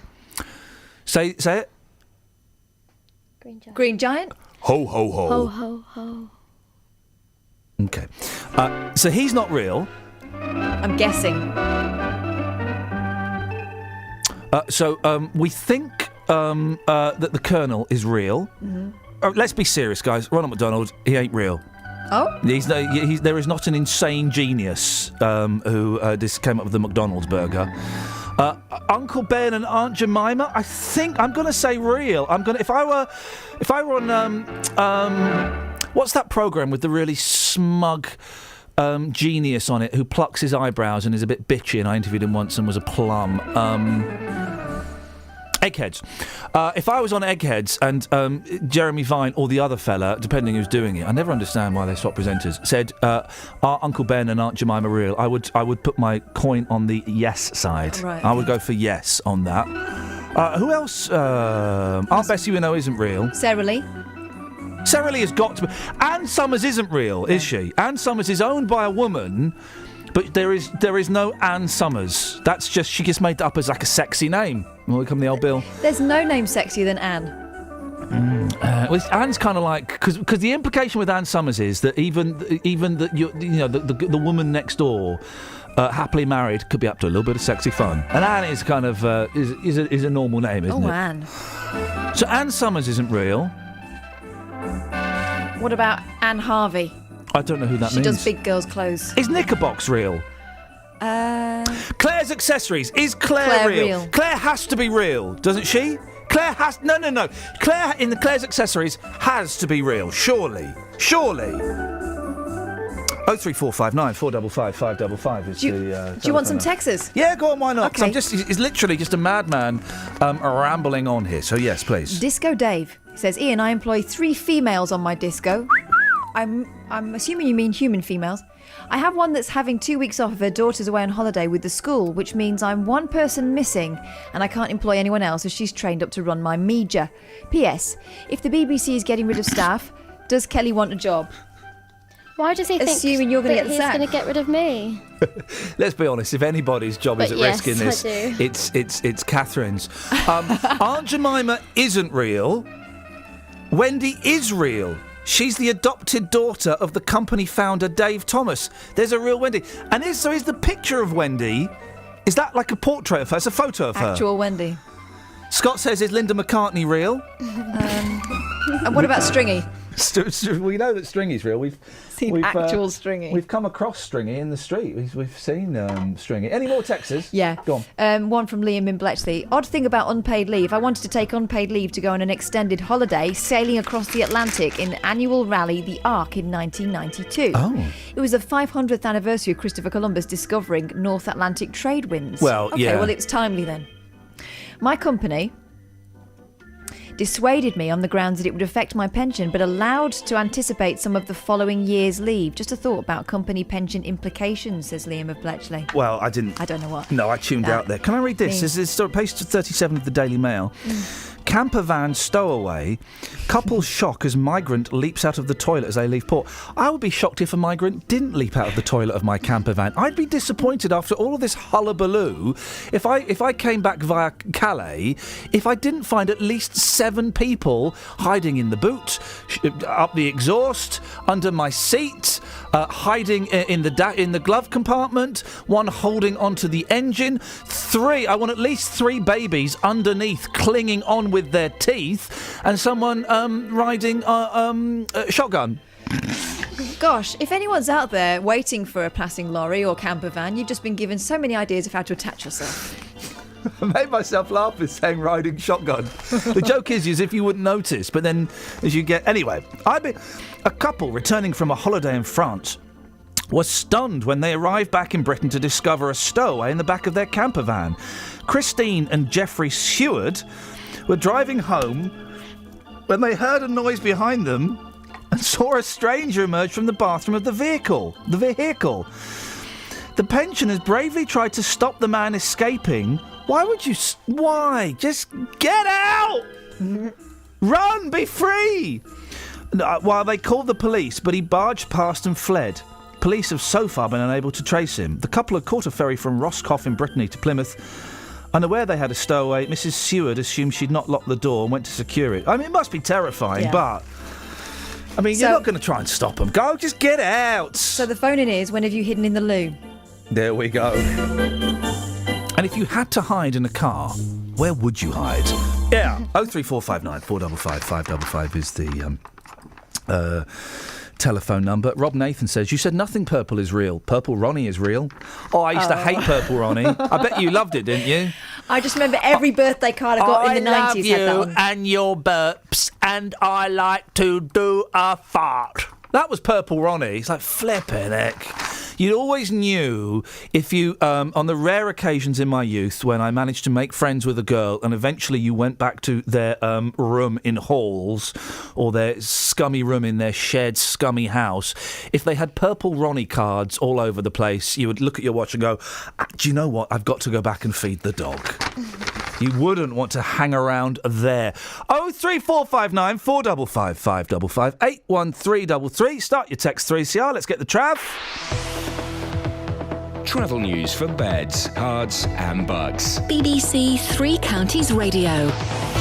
It's busy past the M1 on the M25 going anti-clockwise between junction 22 for St Albans and 20 for Kings Langley. In Watford, the North Orbital Road, the A405, still a lane closed for repairs between the M1 at junction 6 going south towards St Albans Road, the A412. In Bedford, the A6, Paula Radcliffe Way, looking busy before Manton Lane through the roadworks. On the A1 going south, you'll find it's heavy between Eton Soken and the Black Cat roundabout. And on the A10 going south at Cheshunt, it's queuing between Turnford and the M25 at Enfield.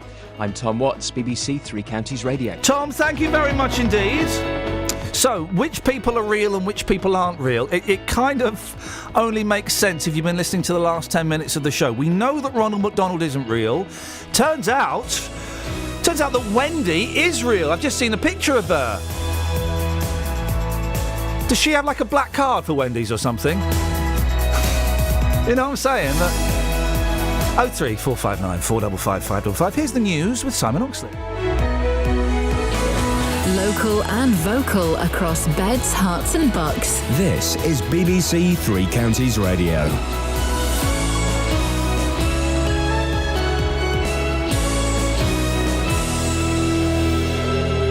It's 8 o'clock, the headlines. Minute silence a week on from Tunisia killings. Police Commissioner defends failure to stop Luton family. And Milton Keynes teenager found safe and well. BBC Three Counties Radio.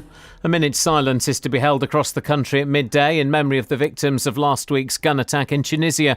Around 1,000 staff at the headquarters of Luton-based holiday firms Thomson and First Choice will be taking part.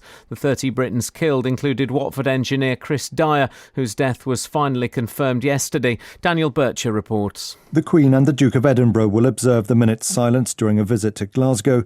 At sporting events including Wimbledon and Henley Regatta, there will be delays to the programme to allow competitors and spectators to mark the moment. Schools and local authorities are also being encouraged to take part. Flags will be flown at half-mast over Buckingham Palace, government departments and other public buildings. Later today, the bodies of more of those killed in the attack in Tunisia will be flown back to RAF Brize Norton in Oxfordshire, and the first inquests are due to be opened and adjourned. The Bedfordshire Police Commissioner says it's extremely difficult trying to stop people travelling to Syria. A family of 12 from Luton are now believed to have evaded security and travelled there, even though one of them had previously been stopped at Heathrow. Ollie Martin says although the security services may have grounds for detaining someone, ultimately people are allowed to travel. We're talking about the security services having to operate in a space short of having evidence, but still trying to prevent people from getting involved in supporting an organisation like the so-called Islamic State. Police in Dunstable are investigating what has been termed a potential serious sexual assault in the town this morning. Officers are currently at the scene in Grove Park. A 70-year-old Watford woman has been handed a suspended prison sentence after admitting multiple fraud offences and claiming more than £40,000 in benefits she was not entitled to. Bushra Begum and her daughter falsely claimed more than £200,000 from Watford Borough Council and the Department of Work and Pensions. More from Tony Fisher. Bushra Begum had acquired 21 different bank accounts by the beginning of 2013. In total, she claimed over £42,000 in benefits that she wasn't entitled to after concealing her true circumstances. She was sentenced to 18 months in prison, suspended for 2 years. Her daughter, 41-year-old Tabassum, who had 79 different accounts, will be sentenced at the end of the month. A 14-year-old girl who went missing from home in Milton Keynes has been found safe and well. Holly Jamieson Coulson went missing from New Bradwell at around 7:30 last night. The Health Secretary, Jeremy Hunt, says patients who miss appointments are to be told how much they've cost the NHS. He also said he wouldn't be opposed in principle to charging people who fail to turn up. In sport, it's British Grand Prix weekend at Silverstone, with practice getting underway this morning ahead of Sunday's race, and Watford have confirmed the signing of Greek international defender Jose Holebas from Roma. The weather hot and sunny, a maximum temperature 29 degrees Celsius, but with thunderstorms possible this evening. And you can get the latest news and sport online at bbc.co.uk/3 counties. Thank you, Simon. Last hour of the show. Just realising I missed a very, very important toilet break there. Ouch. Don't matter.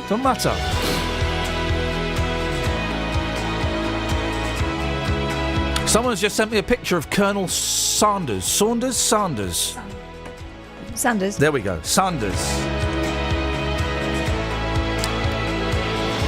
He's from, like, the old days of the Deep South, isn't he? He looks like one, Didn't he just? I mean, was he okay, so Colonel Sanders is real.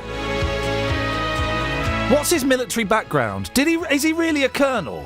Or is he like Colonel Tom Parker, Elvis's manager, who wasn't a colonel, he managed a circus. That's what he did. 03 459 455 555 is the phone number. Across beds, hearts and bucks. This is BBC Three Counties Radio. You can text as well, 81333. Start your text 3CR. We'll get to the texts in a little bit. First of all, though, a 70-year-old Watford woman has been handed a suspended prison sentence for a £40,000 benefit scam. Bushra Begum and her daughter Tabassum had 100 bank accounts between them. The younger woman claimed even more and is due to be sentenced at the end of the month. Norman Cowan is an insolvency expert and forensic accountant from Hertfordshire. This is pretty incredible amount of money, isn't it, Norman? Yes, it is indeed. And I think that there are two problems here. First is identity, because these women must have, one, opened a bank account, and there were different bank accounts with different names. And then, of course, they claimed benefits. Now, one's got to ask, well, what was the procedure to check their identity when they claimed the benefit? Now, there's got to be some joined-up system somewhere, because I presume they use the same address. Well, if they use the same address, surely it could be checked. Yeah, and that's the thing. Setting up bank accounts, I'd imagine... I haven't set up a bank account for years, but I imagine it's quite an easy thing to do. You just print off a couple of documents and you go and you say, oh, I want to set up a bank account, and you can do that. But yeah, I would imagine that maybe they did use multiple... They would have had to have used multiple addresses to have got the benefits, wouldn't they? Well, I'd have thought so, but it's not so easy to set up a bank account, because, you've got to have money laundering procedures, which is pretty standard, even in our profession. So you've got a photo, so you've got a passport or a driving licence or a gun licence to check your, what you look like. And then, of course, you've got to check your address. So it could be a driving another driving licence, or some form of letter. Now, where are they getting these identities from? Would you need a fake address for a bank account? Because I could go into, but to simplify it slightly, I could go into Barclays in Dunstable High Street and open a bank account with Iain Lee living at number 62 the High Street, and then I go next door to Nat West, and I could open a bank account with the same details, and they wouldn't know, would they? Because there would be no communication between them. Well, that's the point. And what with computers and everything, you can... You can mock up anything, can't you? And that is the problem. And so, one, you've got to look at what identity did the banks look at? Yeah. And second, what identity did the DSS look at? This thing, there's something wrong somewhere. There is, isn't it? I wonder, again, it's been, when was the last time I signed on? Blimey, about 20 years ago. I can't remember exactly what they asked for. I wonder if they've changed it. It does seem odd that they could get this much money and there be no communication within the benefit system itself. Well, that's right. There was no little red light that flashed up on a computer going, oh, hang on, maybe we should check out this lot. Yeah. I just wondered whether they used their own names or used aliases. If it's that easy, and they only got caught. Well, one of the reasons they got caught is because they were bragging about it on Facebook. If it's that easy to do, what needs to be done to tighten the system? Do you think, Norman? Well, I think the local authorities have got to link up with DSS because I believe they got their money from the Hertfordshire Council. So Hertfordshire Council has got to link up with DSS, certainly with rate rebates, and what's got to be done to check these claims. I'm speechless, really. I don't know what to say, but because you wonder at it. You really wonder at it, how so much money can be paid. I think there's got to be some sort of level where they start checking. This may be slightly, people are entitled Norman. This may be slightly out of your remit, but £200,000, that's never going to be reclaimed, is it? No, well, I don't know if the money. Well, there's another story because the judge could give an order to actually have that money claimed. But if they've spent the money, one would imagine that they've not invested it safely in the building society, that they've blown it on holidays and cars and things like that. They can sell off a few assets. You're never going to get that $200,000 back, though, are you? Well, not really. No, you're not. No. Unless they bought a house with it and they can sort of get the house back. They can actually make an order for sale. But really, no. It just isn't.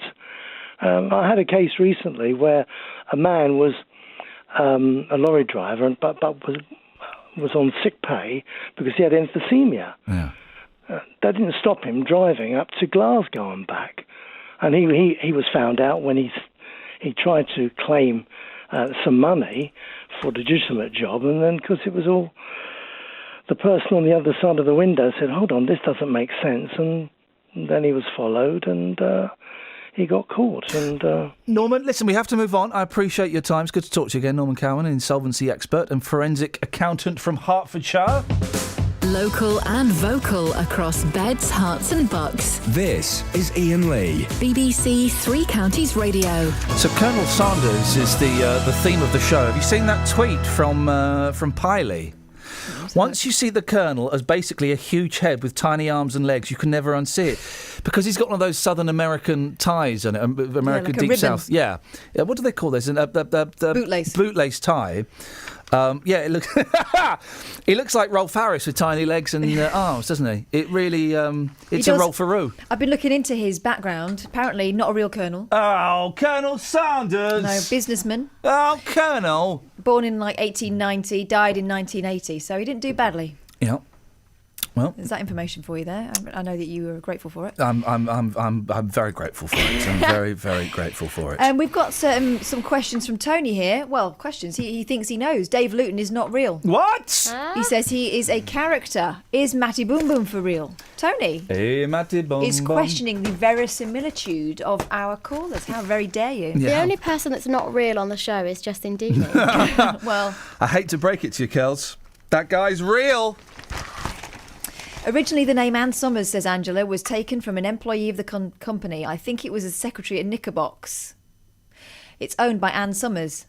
Oh. Angela is a party ambassador for Ann Summers. Oi, and she's taking feeling booking. hot. Girls having a party. Come round to my party. Buy something naughty. Little bit naughty. Get some sexy pants. Get some sexy bras. Get some little toys. Have you ever been buzzy buzz. I always avoid going. Because they usually invite me with my mum. Yeah. I don't want to see my mum looking at one of those. Why are you going to buy a vibrator with your mum there with you? Worse still, she might buy one. My mum used to do Ann Summers parties. But her mum was so embarrassed that she said that she sold Tupperware. Feeling hot. Hey, put line one through. Come on, let's speak to that loser. Let's have a little bit of that. 03459 455 555 is the telephone number if you want to give us a call. It's weird though. They used to have Tupperware parties. I know where women, and it was women. You can never imagine a man going to a Tupperware party. Women would go round to other women's houses and they'd drink a little bit of white wine and they'd have some nibbles and they'd listen to a little bit of Demis Roussos and then Susan would go, all right, girls, let's get the Tupperware out. And they would bring out all of these burpable boxes of different sizes. Big one, small one, medium one, lunchbox size one. And they would sell them.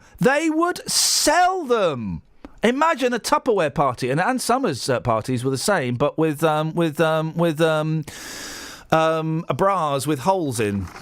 That's what they would do. Big ones, small ones, some the size of your head, with eyes as big as round saucers. 03459 455 555.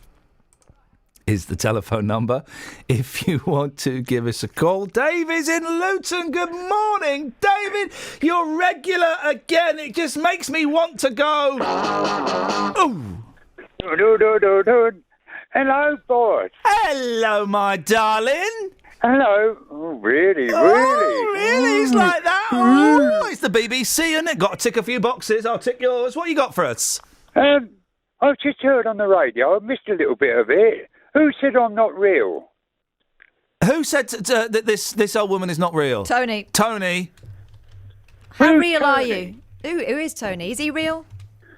Is he real? No, she just said that. Are you real? Are you real? Am I real? Yeah. Could you clip Dave saying, "Are you real, please, for goodness sakes"? Yeah, Dave, we know you're real because there are pictures of you. Man alive, you look like Ginger Baker, the lunatic drummer. Who the hell is Tony? Who the hell is Ginger Baker? Where's my mate Justin? Justin is putting together a VD package. Oh, yeah. That's all he's fit for, isn't it? No, Val Doonican. He's grabbing hold of me outside Astor's, you know what I mean? Who the hell is Ginger Baker? Who the hell is Ginger Baker? Who the hell is Iain Lee? Oh, dear. Da da da da da. I've done a little garden. Hello? Have I done a little garden? In a little garden? Who the hell is Ginger Baker? Oh, he's put me on talking to myself again. Da da da da da. Da da da da da. Da da da da da. Ooga chaka, ooga ooga ooga chaka, ooga ooga ooga chaka, ooga ooga ooga chaka. Ooga ooga ooga chaka, ooga ooga ooga. Yes. Can we have a little bit of talk? I've done a little garden. A little garden, yeah. Who the hell is Ginger Baker? Da da da da da. Oh, here we go again. Oh dear. Where's my mate Matt? Fantastic. Where's Justin? I died about 2 years ago, and I came back. Like the mushy peas. Travel news for beds, cards and bugs. BBC Three Counties Radio. On the M25 anti-clockwise, it's queuing for about 4 miles between junction 26 for Waltham Abbey and 25 for Enfield, where there's been an accident near the Sainsbury's depot in the inside lane between junction 26 and the Holmesdale Tunnel. The A405, the North Orbital Road at Watford, still a lane closed for repairs between the M1 at junction 6 at Bricketwood and St Albans Road. The A1 going south at Boreham Wood, that's queuing between Holiday Inn and Stirling Corner, also between Eton Soken and going south towards the Black Cat roundabout. In Bedford, Paula Radcliffe Way looking really busy before the roadworks at Manton Lane. No problems to report on the trains. Tom Watts, BBC Three Counties Radio. Thank you, Tom. Right, where are we? 8:17. It's Friday, the 3rd of July. I'm Iain Lee. These are your headlines on BBC Three Counties Radio. A minute's silence is to be held across the country at midday in memory of the victims of last week's gun attack in Tunisia. Police in Dunstable are investigating what has been termed as a potential serious sexual assault in the town this morning. And a 14-year-old girl who went missing from home in Milton Keynes last night has been found safe and well. This is Iain Lee. On BBC Three Counties Radio. Morning, Tim. Good morning, Iain Narm. How are you? Iain Narm, yes, I remember Iain Narm, yes. It was hell. You don't know what it was like unless you were there. Unless you were there, yes. Where's today. Where's JVS?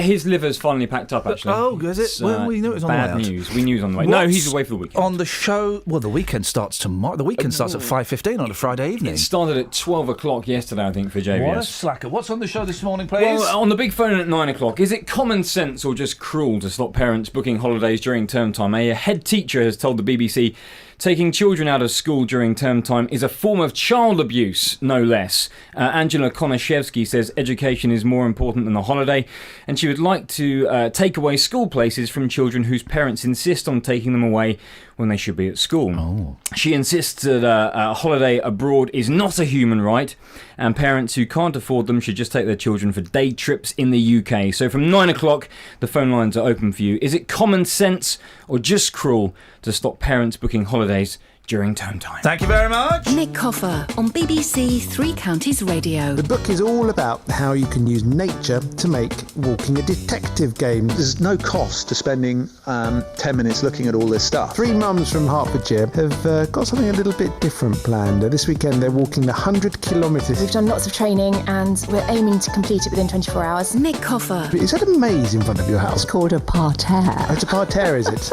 I planted it myself with 540 plants, so I know it's a parterre. Award-winning Milton Keynes sports journalist Mike Calvin has written Gareth Thomas's autobiography. I've got to think what you think, I've got to see what you see, I've got to hear what you hear, and that will be an inherently painful process. Nick Coffer, weekdays from 12 on BBC Three Counties Radio. I won't go down the regular route. This is Iain Lee. On BBC Three Counties Radio. It says on my screen, Andy in Letchworth wants to tell you something. You're not going to tell me that I'm your dad, are you, Andy? Certainly not, Ian. Thank Certainly goodness not. for that. I couldn't. When it happened the first time this week, I couldn't believe it. A second time, well, that was outrageous. And if you'd have done it for a third time this week, I would have been feeling my pocket would have been very, very light. What have you got for us, Andrew? No, My weekend starts Saturday and I'm off to see AC/DC. Bam, bam, bam, bam, bam, bam, bam, bam, bam. What? Andy? Yep. Oh yeah, go on. You were saying not once. No, I'm going to see them this weekend. Oh, okay. Whereabouts are you going to see them, Andy? Wembley Stadium. Oh, the stadium? Absolutely. The stadium or the arena? No, the stadium. Wowzers, gosh, I'm surprised by it. Who's the singer? Is it Brian Johnston? Brian Johnson. Brian Johnson. I once really, really annoyed him and he threatened to walk off a TV show unless I went to his trailer, knocked on the door and apologised for making a joke about Kiss. No way. Yeah, it was on a live show, right? He's really right up his own back. I was so disappointed. I was interviewing him. We got on quite well. And at the very end, I said, by the way, Brian, who's the greatest rock and roll band in the world? And he went, AC/DC.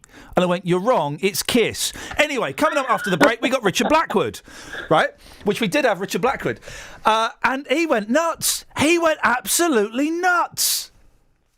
Blimey. So if you see him, could you tell him I didn't really mean the apology that I did to him? Well, I'll pass it on if he does come over to say hello. I'll say that you're sorry. Well, I don't know. Retract, Andy. Thank you. Go enjoy your AC/DC concert. I bet that'll be good. Wembley Stadium, though. The only stadium gig I've ever been to was the Eagles at Twickenham Stadium, and it was a bit rubbish. You couldn't see that the sound was good. Mm-hmm. You couldn't see anything. And when Joe Walsh put on his Joe-Cam, which was a builder's helmet with a camera on, it didn't really work. The connection wasn't great, so it was projected on the screen, but you couldn't really see what he was doing. What a shame. Which, fair play, because Joe couldn't see what he was doing for most of the 70s and the 80s. It was all a little bit cloudy. 03459 455 555. Now, did you know that if you're a parent, you are entitled to 18 weeks unpaid leave for each child up to their 18th birthday? Parents can take up to 4 weeks parental leave in any 1 year. The unpaid leave would be on top of other types of leave, such as holiday. But is it realistic for businesses to have to honour this? Iain Cording is the chair of the Bedfordshire branch of the Federation of Small Businesses and joins me now. Morning, Iain. Good morning to you, Iain. Morning. We spoke to someone, I can't find her name, someone from the... it was Sally Brett from the TUC, who said that small businesses would embrace this, it wouldn't do them any damage at all, and that every business would be able to cover this. Is that right? I think it's an all-sweeping statement there from Sally, and I'm a little surprised that she's come forward in that manner. Clearly, small businesses, unlike larger businesses, are less well equipped to absorb extended periods of time from the workplace. I'm sure that certainly the membership of the FSB, we embrace the law of the land increasingly as and everywhere we can. But the latest changes in the parental leave have brought concerns about managing a small business. Tell us the concerns. Well, the concerns simply, we respect and most people have been parents, and we know the difficulties, particularly at school holiday times. But to actually absorb that into any form of business, businesses emerging at the moment, from the latest recession, the cost, whilst the leave itself is unpaid, trying to access agency staff or staff that's qualified or equipped to deal with the tasks in question can and do prove overtly costly and add to the cost that the balance sheet experiences. I wish we'd had you on at the same time as Sally, because this would have been a great conversation, because I was trying to put these points... I'm going to try and relay some of the points that she made to me when I put forward this argument. She suggested that small business should appreciate the fact that if they're employing parents and people who have families, that sometimes those people are going to have to take time off, and they already get time off when they're sick. So why shouldn't they have this extra time off? Yeah, it's a point of view, and this, I'm about to say, is not FSB policy, but I think equally, and I as a businessman, we take a conscious decision to have a family and grow a family up. Now, there's no great surprises that the school holidays, there's no great surprises that children get sick.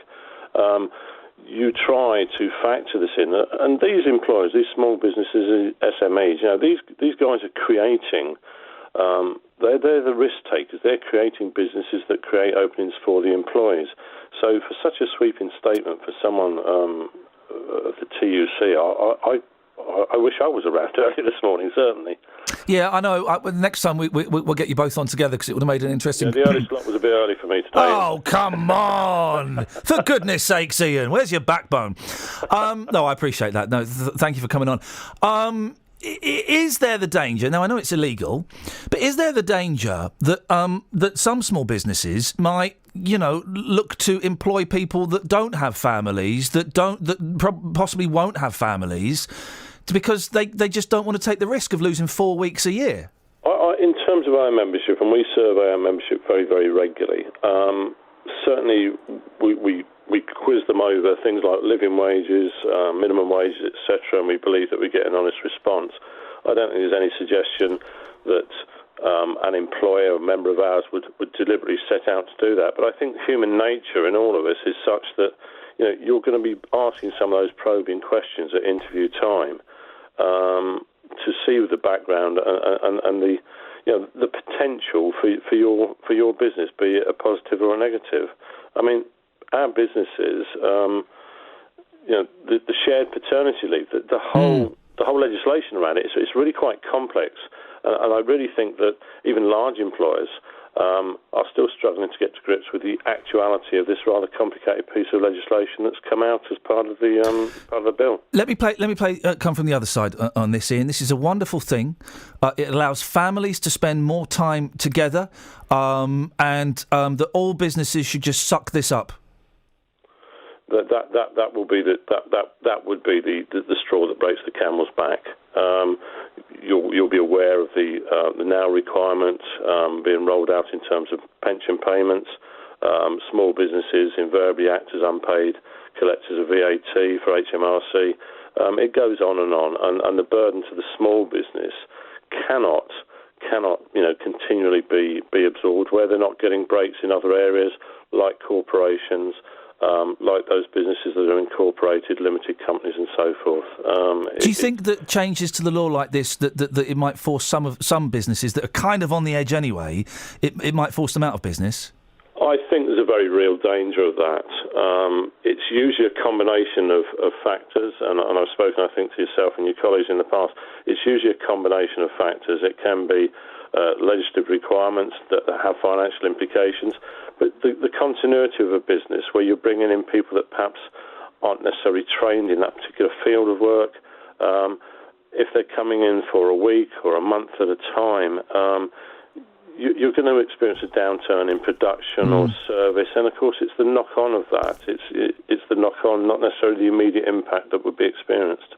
Iain, always good to talk to you. I appreciate your time. Thank you. And next time we have a conversation like this, we will get you on with the person from the TUC, because I think that would have been a good little debate. Iain Cording, chair of the Bedfordshire branch of the Federation of Small Businesses. Last 30 minutes of the show, guys. There'll be a new podcast up later on, and it'll be up today because Kelly Betts is doing it. Woo! Yeah. How's that microphone treating you? Yeah, good, man. You owe me £5. Why? Sir?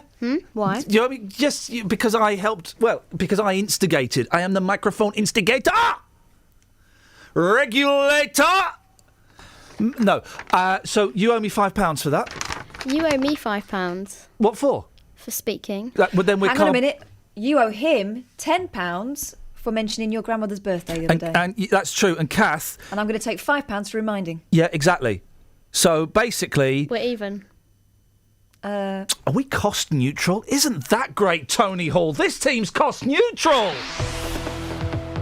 Travel news for beds, cards and bugs. BBC Three Counties Radio. There's been an accident on the M25 anti-clockwise between junction 26 for Waltham Abbey and 25 for Enfield. Some very long queues, around 4 miles going into that, back to the Belcommon Tunnel. In Watford, the North Orbital Road, the A405, a lane closed for repairs going between the M1 at junction 6, heading south towards St Albans Road. The A1 going south, that's queuing between Holiday Inn and Stirling Corner. In Bedford, the A6, Paula Radcliffe Way, heading south, slow through the roadworks at Manton Lane. It's busy from Oakley Road. Because of the British Grand Prix at Silverstone, the A43 is reserved for race traffic only between Surrisham and Towcester. That's making it busy on Northampton Road, the A508 around Old Stratford. I'm Tom Watts, BBC Three Counties Radio. across beds, hearts and bugs. This is BBC Three Counties Radio.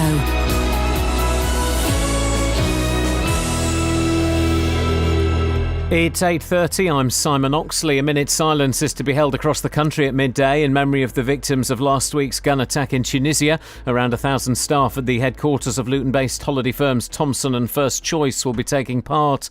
Police in Dunstable are investigating what's been termed a potential serious sexual assault in the town this morning. Officers are currently at the scene in Grove Park.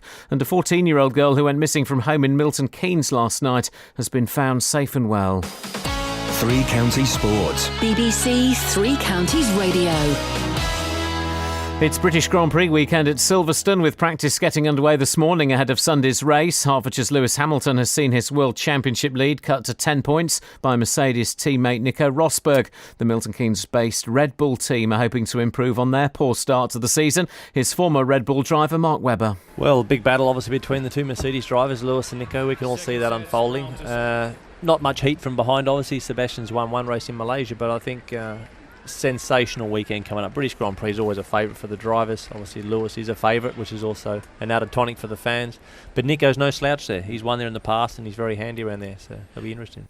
Watford have confirmed the signing of Greek international defender Jose Holebas from Roma. The 31-year-old, who has played 27 times for his country, has signed a 3-year deal at Vicarage Road. Meanwhile, centre-half Craig Cathcart has signed a new 4-year contract. A major upset at Wimbledon, with the two-time former champion Rafa Nadal beaten by German qualifier Dustin Brown, who's ranked 102nd in the world. Andy Murray, though, is safely through to the third round, but Hertfordshire-based Ali Ashbedane is out after losing to Victor Troicki. This year was totally different than any year before, and I got my first win, so it was different, it was better, so hopefully next year better as well, so I'm just looking forward to it. Today, British number one Heather Watson takes on the number one seed Serena Williams. In golf, the Ladies European Masters continues today at the Buckinghamshire Golf Club. Woburn-based Charlie Hull is at 4 under, 2 shots off the lead.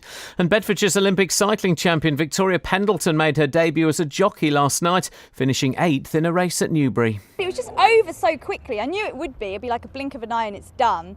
Tactically, I think there's some ways I can improve, but I just want it to be a nice performance in terms of not looking out of place, and I hope I didn't look out of place. BBC Three Counties News and Sport. The next full bulletin is at 9. Was that Victoria Pendleton? Victoria Pendleton. She's good, isn't she? I like her. She's riding horses now, because she's Apparently gone from so. riding bikes to riding managers to now riding horses. Is that right? Something like that, yeah. What a career progression. Thank you, Simon. Cheers. 03459 455 555 is the phone number. Let's see if this works. Hang on one second. There it is.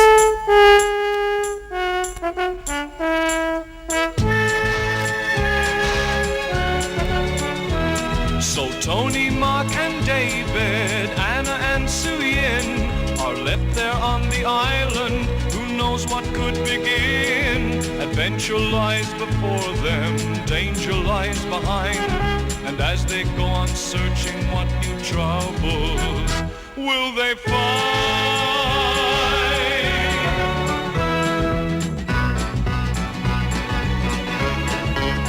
Closing theme.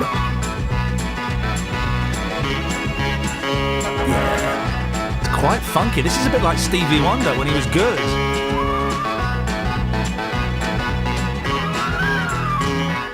Lost Islands, the Lost Islands.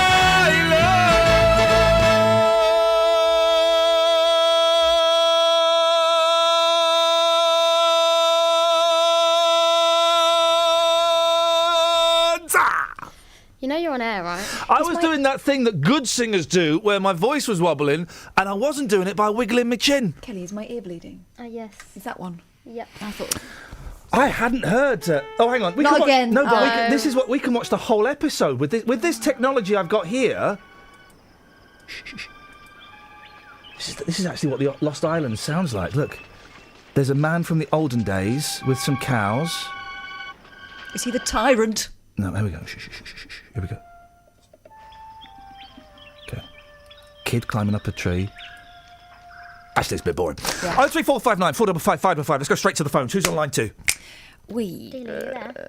Nobody. Okay. Any Texas? Yes. Let's have some Texas. Okay, let's. Yeah. What about Mr. Kipling? Is he real? Asked Bev. Kipling wasn't real, was he? I don't think Kipling was real. But he makes exceedingly nice kickies. I wouldn't hide in a tyre, says Dave. You'd get dizzy. Yeah. And what about the Dolmio family? Says The Dolmio Dan. family. Well, obviously, the puppets aren't real. But Dolmio. Well, Dolmio's a real person. What, Dol? No, Dolmio. Dolmio, no. What? It's not. What does Dolmio mean then? Nothing, it's just a name, isn't it? Yeah, it's the name of the person. No, isn't it owned by, like, Kraft Foods or something? Yeah, they've probably bought it, but they bought it. Dolmio comes from a real person. No, you're thinking of Del Monte. The man from Del Monte, who was accused of exploiting South African workers in the 80s, he say no.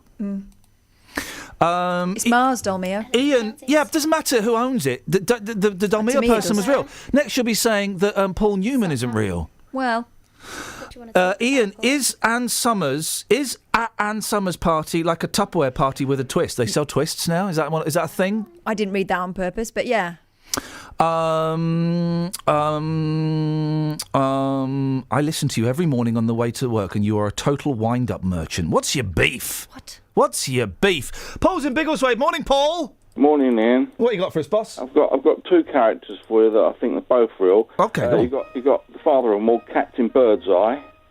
Well, he is real. We've seen him. We know what he looks like. He's a captain with a big beard.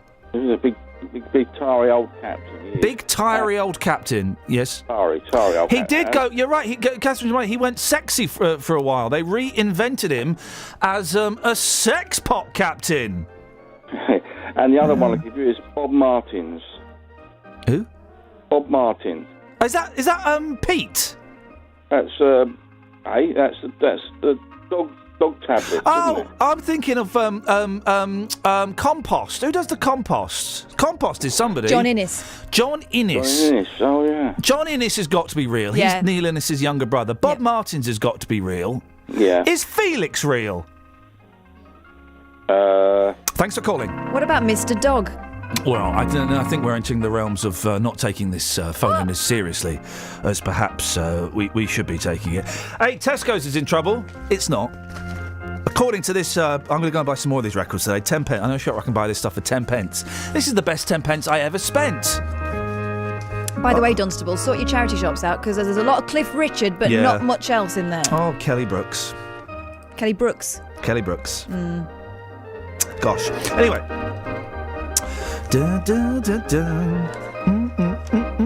Oh, yeah. So, Tesco's 50 Shades Backlash. Every little yelps.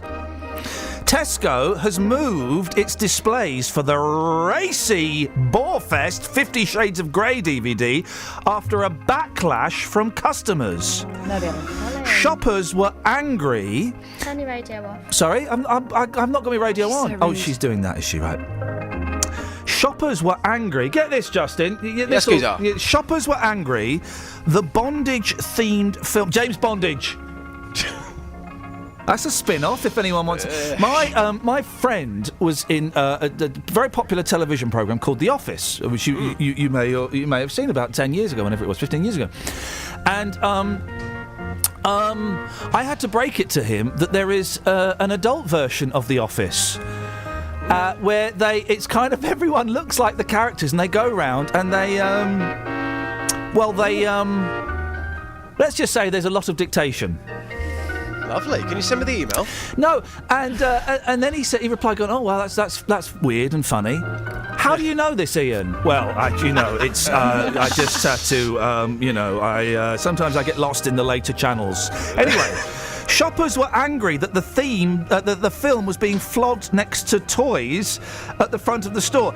And fair play, it's a great display. On the one hand, you have Christian Grey. On the other hand, you've got Minions. Banana! Isn't that great for parents, though? Because surely you're going to pick something up for the kids. OK, I've picked something up for the kids. Now something for me on the other side. Surely that's a good thing.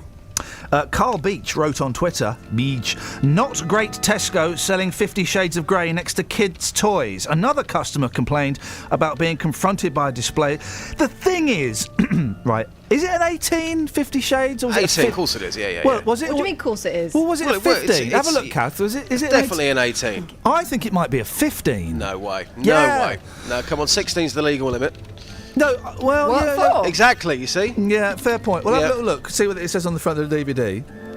Yeah, 18. It's an 18. Okay, but the thing is, the front cover of the DVD isn't explicit. It's what's It's a bloke contained. in a suit. It's what's contained within. So I don't see a problem really in Tesco having 50 Shades of Grey, an 18 rated film with a respectable cover next to Minions. Really.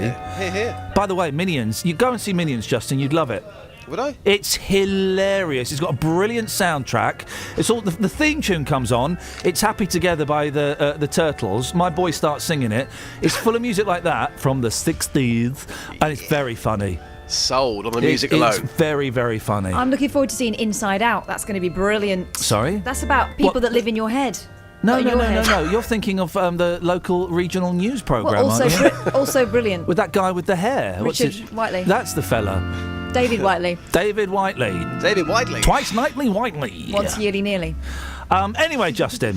Yeah. Listen, what a great way for all of us to hand in our collective notice. If we're going down, we are going down as a team. Val Dunican. That's what we're getting on to. Yeah, Val Dunican passed away yesterday, I think it was, wasn't it? Maybe the yesterday. day before. You put together a little package, have you just?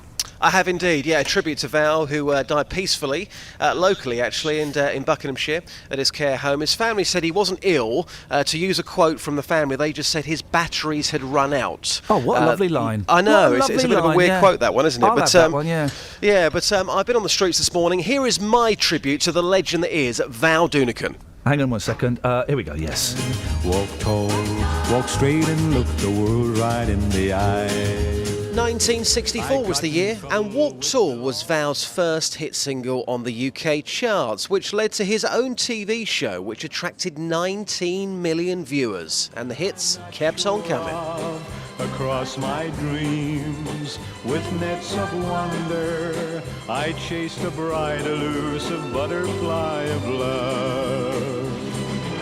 Whilst rock and roll took over, Val stuck to what he was good at, making old-fashioned music and novelty songs. Stood there in unity, helping the community. The day Delaney's donkey ran the half-mile race, the crowd began to... Funny enough, wherever I go in the world, they're the songs people ask me to sing, for the simple reason that nobody else sings them. They wouldn't have the nerve to sing. Here's what the streets had to say this morning. Madam Val Dunican, what did he mean to you? Walk tall. Well, just lovely in the 60s and 70s. It was a lovely show. Not like you get today, is it? Wow, lovely person. Got a lovely personality. Yeah, lovely. Yeah. Kathleen, back in the day, when Val was wearing those jumpers, come on, you've got to admit, they did it for you, didn't they? Oh, yeah, of course. You loved it. I know I did. Known to some as the Irish Bing Crosby, Val Dunican, rest in peace. Absolute legend.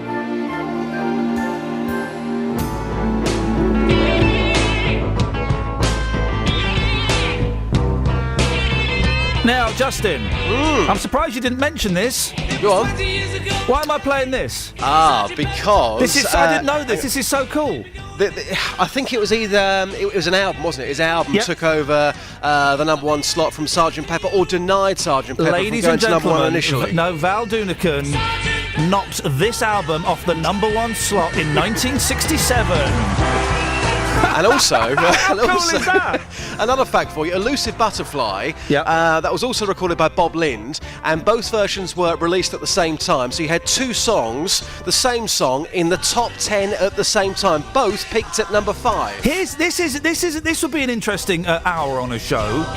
Easy listeners or uncool people that defeated the Beatles, right? Yes, so you yes. got this, you know where I'm going with this, and there'll be more, I'm sure, if we investigated. Val Dunican knocks this off #1 in the Summer of Love. Yeah. Who kept Strawberry Fields / Penny Lane off #1? Engelbert. Ladies and gentlemen, please release me. There's something in that. I might have a little sniff around that at the weekend. Justin, what's on your show tomorrow, please? From midday, 2 hours of great songs and great memories, more tributes to Val, plus we have the UK and American charts from this very weekend back in 1982, bad boy. Have a lovely weekend. See And you you later. take care. Ta-ta, Colin. Stay there. I'm going to come to you after this. Not this.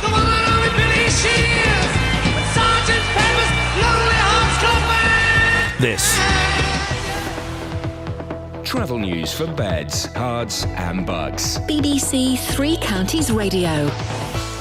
Because of an accident on the M25, there's still a lane closed anti-clockwise between junction 26 for Waltham Abbey and 25 for Enfield. There are 4-mile queues into that back to the Belconnen Tunnel. The A405 North Orbital Road at Watford, there's a lane closed for repairs between the M1 at junction 6 at Bricket Wood going south towards St Albans Road, the A412. In Flamstead, Chequers Hill, Dave's called to say that there's been an accident there. It's blocked between the A5 and Singlets Lane. In Old Stratford, Northampton Road going south, that's slow as people divert around the A43, which is reserved for Grand Prix traffic between Siresham and Toaster. And Paula Radcliffe Way in Bedford, that's looking heavy through the roadworks at Manton Lane. Tom Watts, BBC Three Counties Radio. Tom, thank you very much indeed.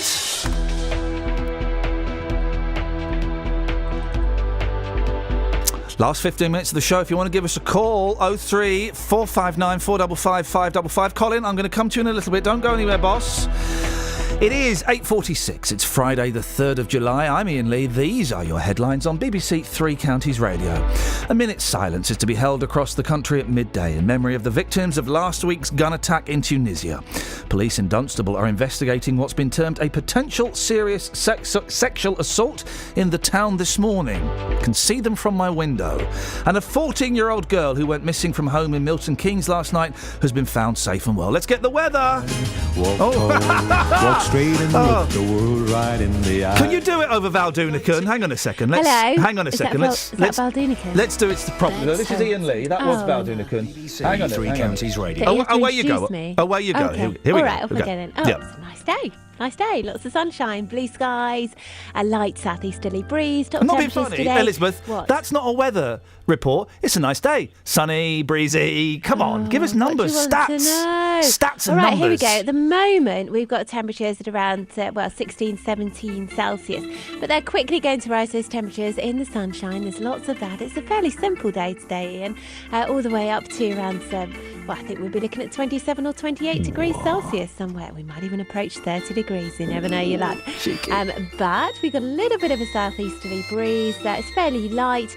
We could, into this evening, perhaps see 1 or 2 thunderstorms, but they'll mostly be concentrated further west than us. However, it is a small risk, but most people should cater for a dry and a sunny evening to come. Perhaps the threat of a few thunderstorms as we head into the course of the night, but it's going to be generally dry, warm and muggy. Temperatures not dropping any lower than around 18 or 19 degrees, which, remember, is higher than what we've got at the moment. You may not sleep very well tonight. That's not a weather report either. Cheeky. And then into tomorrow, it's a sunny Saturday. Lots of sunshine around again. Temperatures once more 28, 29 degrees. Might even see that lucky 30 as we get into Sunday. Then it's looking a bit fresher, temperatures at 22 or 23 degrees, maybe 1 or 2 showers around.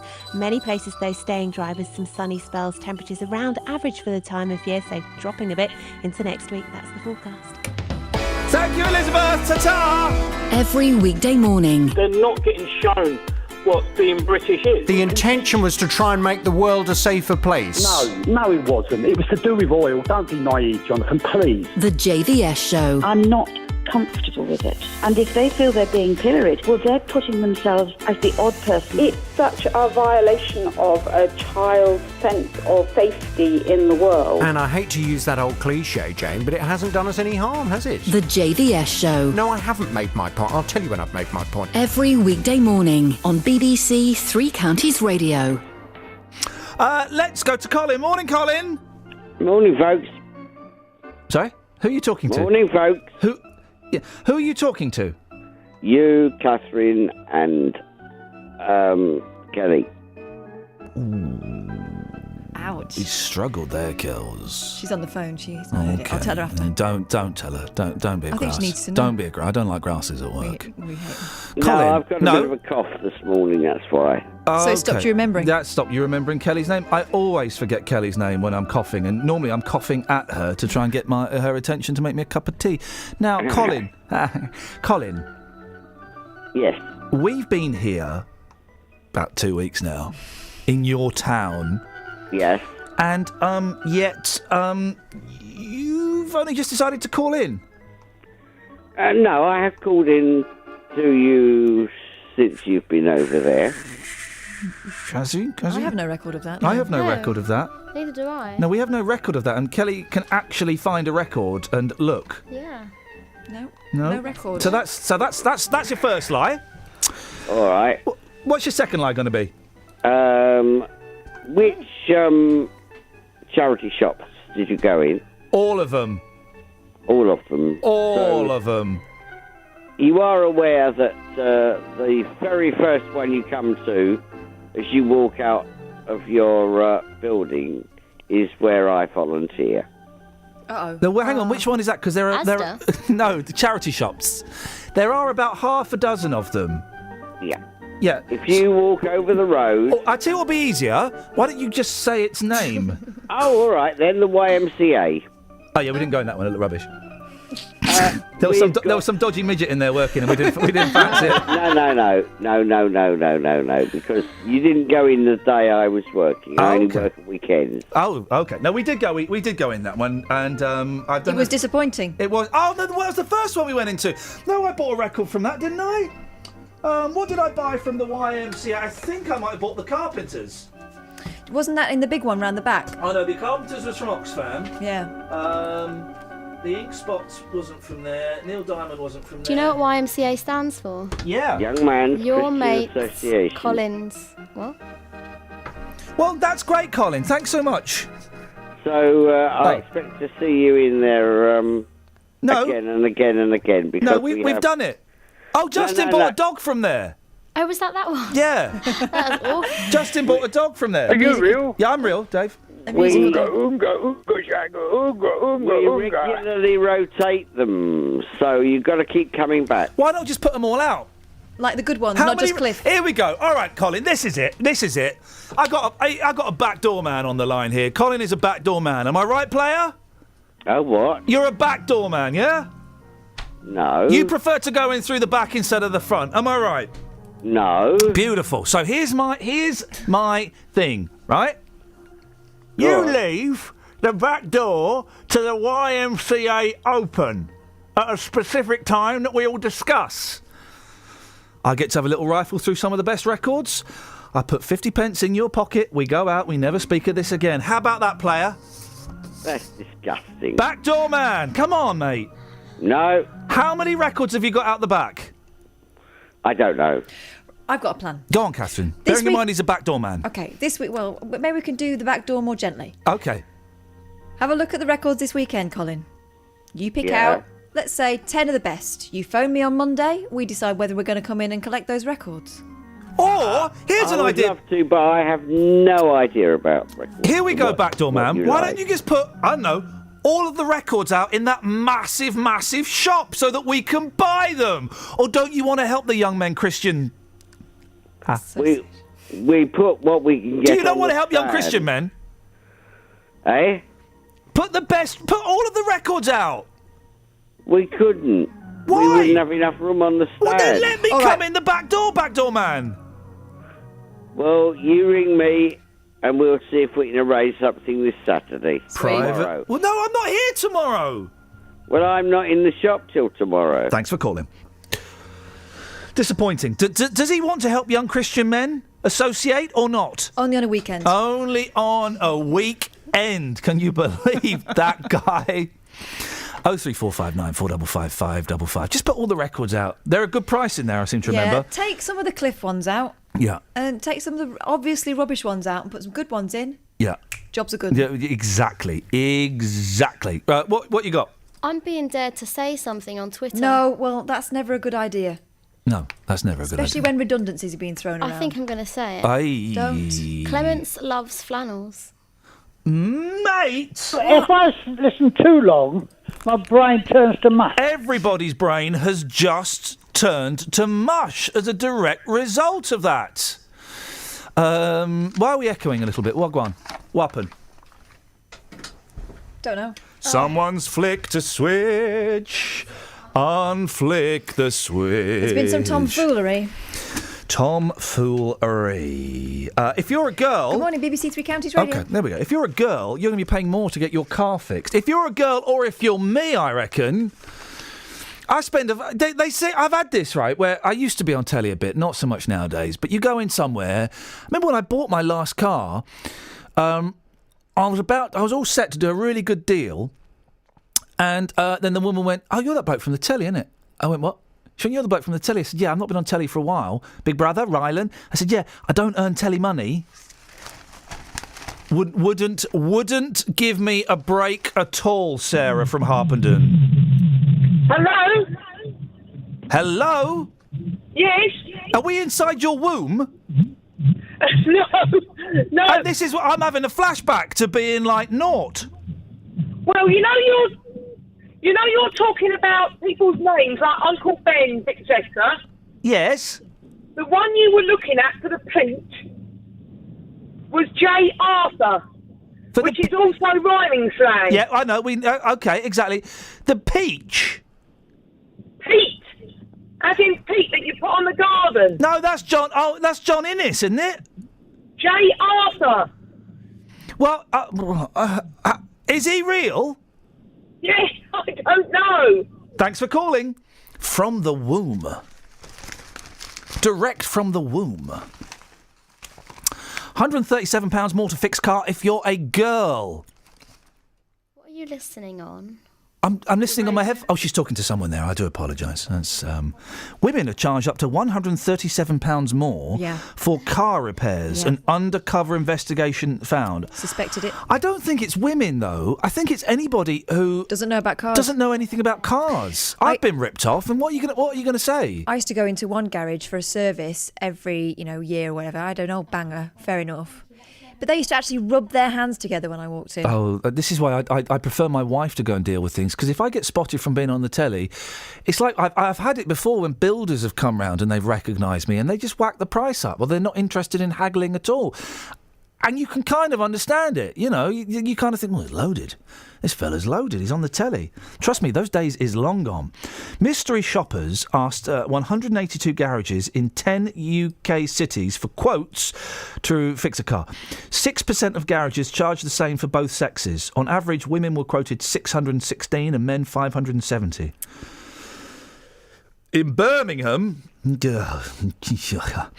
women were quoted 582. And men 445, a difference of 137 nicker. That's terrible. It is a bit dodgy, isn't it? It's very dodgy. It is a little bit dodgy. It kind of confirms what most of us suspect. It's when they start going, "All right, darling." Oh, here we go. Sorry? I got 2 tyres for free You once. had to pay with your dignity, let's be honest. No, I didn't. Didn't have to do that either. Or that. Okay. I thought that's the story that's going So around. how come you got it for free? Because he charged you an extra £100 previously. No, it was the first time I went in there. I said, I need a new spare tyre, because you're going to put that one on there, and then I need that tyre replaced. And he was that's a really it's a really boring story, so I'm just going to fade that down. Adam says, Iain, are you real? Marion wants to know, is Robinson's real? Robinson's lemon barley water. We just don't know. That's the problem. Dr. Pepper. Dr. Pepper, quickly. Dr. Pepper is real, isn't it? I think. Don't know. Excellent way to end the show, on a cliffhanger. Travel news for beds, cards and bugs. BBC Three Counties Radio. The M25 anti-clockwise, very busy after an accident earlier from junction 27 for the M11 around to 25 for Enfield. In Watford, the North Orbital Road, the A405, still a lane shut for repairs between the M1 at junction 6 going south to St Albans Road. In Flamstead, Chequers Hill, it's blocked because a car's overturned between the A5 and Delmerand Lane. It looks like the air ambulance has been on the scene there. In Bedford, the A6, Paula Radcliffe Way, that's heavy going south before Manton Lane. It's busy from Oakley Road through the roadworks. Of course, the A43, that's for Grand Prix traffic only between Cyrisham and Towcester. That's making it busy on the diversion routes. Tom Watts, BBC Three Counties Radio. Tom, thank you very much indeed. That's it. That's your lot. There will be a new podcast up in a few hours. Kelly, always good to have you back. Likewise, Dealey. Boyle, I mean, I suppose you've got to work with what you're given, but Mr. Hall, if you want to have a chat, I've got a name that I put right at the top of your list. Ta-ta! Local and vocal across beds, hearts and bucks. This is BBC Three Counties Radio.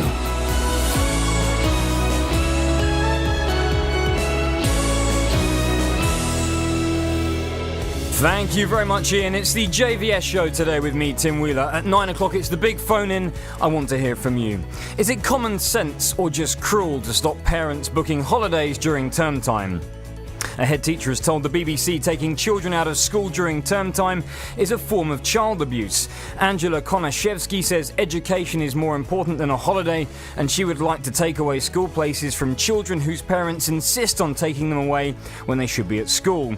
She argues a holiday abroad is not a human right, and parents who can't afford them should just take their children for day trips in the UK. Well, I want to hear from you this morning. Is it common sense or just cruel to stop parents booking holidays during term time? You can call me 03459 455 555. Get your texts in to 81333, and you can email jvsshow@bbc.co.uk. This is the JVS show on BBC Three Counties Radio. That's all to come after the news this morning with Simon Oxley. The headlines: minute silence a week on from Tunisia killings. Police investigate suspected Dunstable attack, and Hamilton gearing up for Silverstone. BBC Three Counties Radio.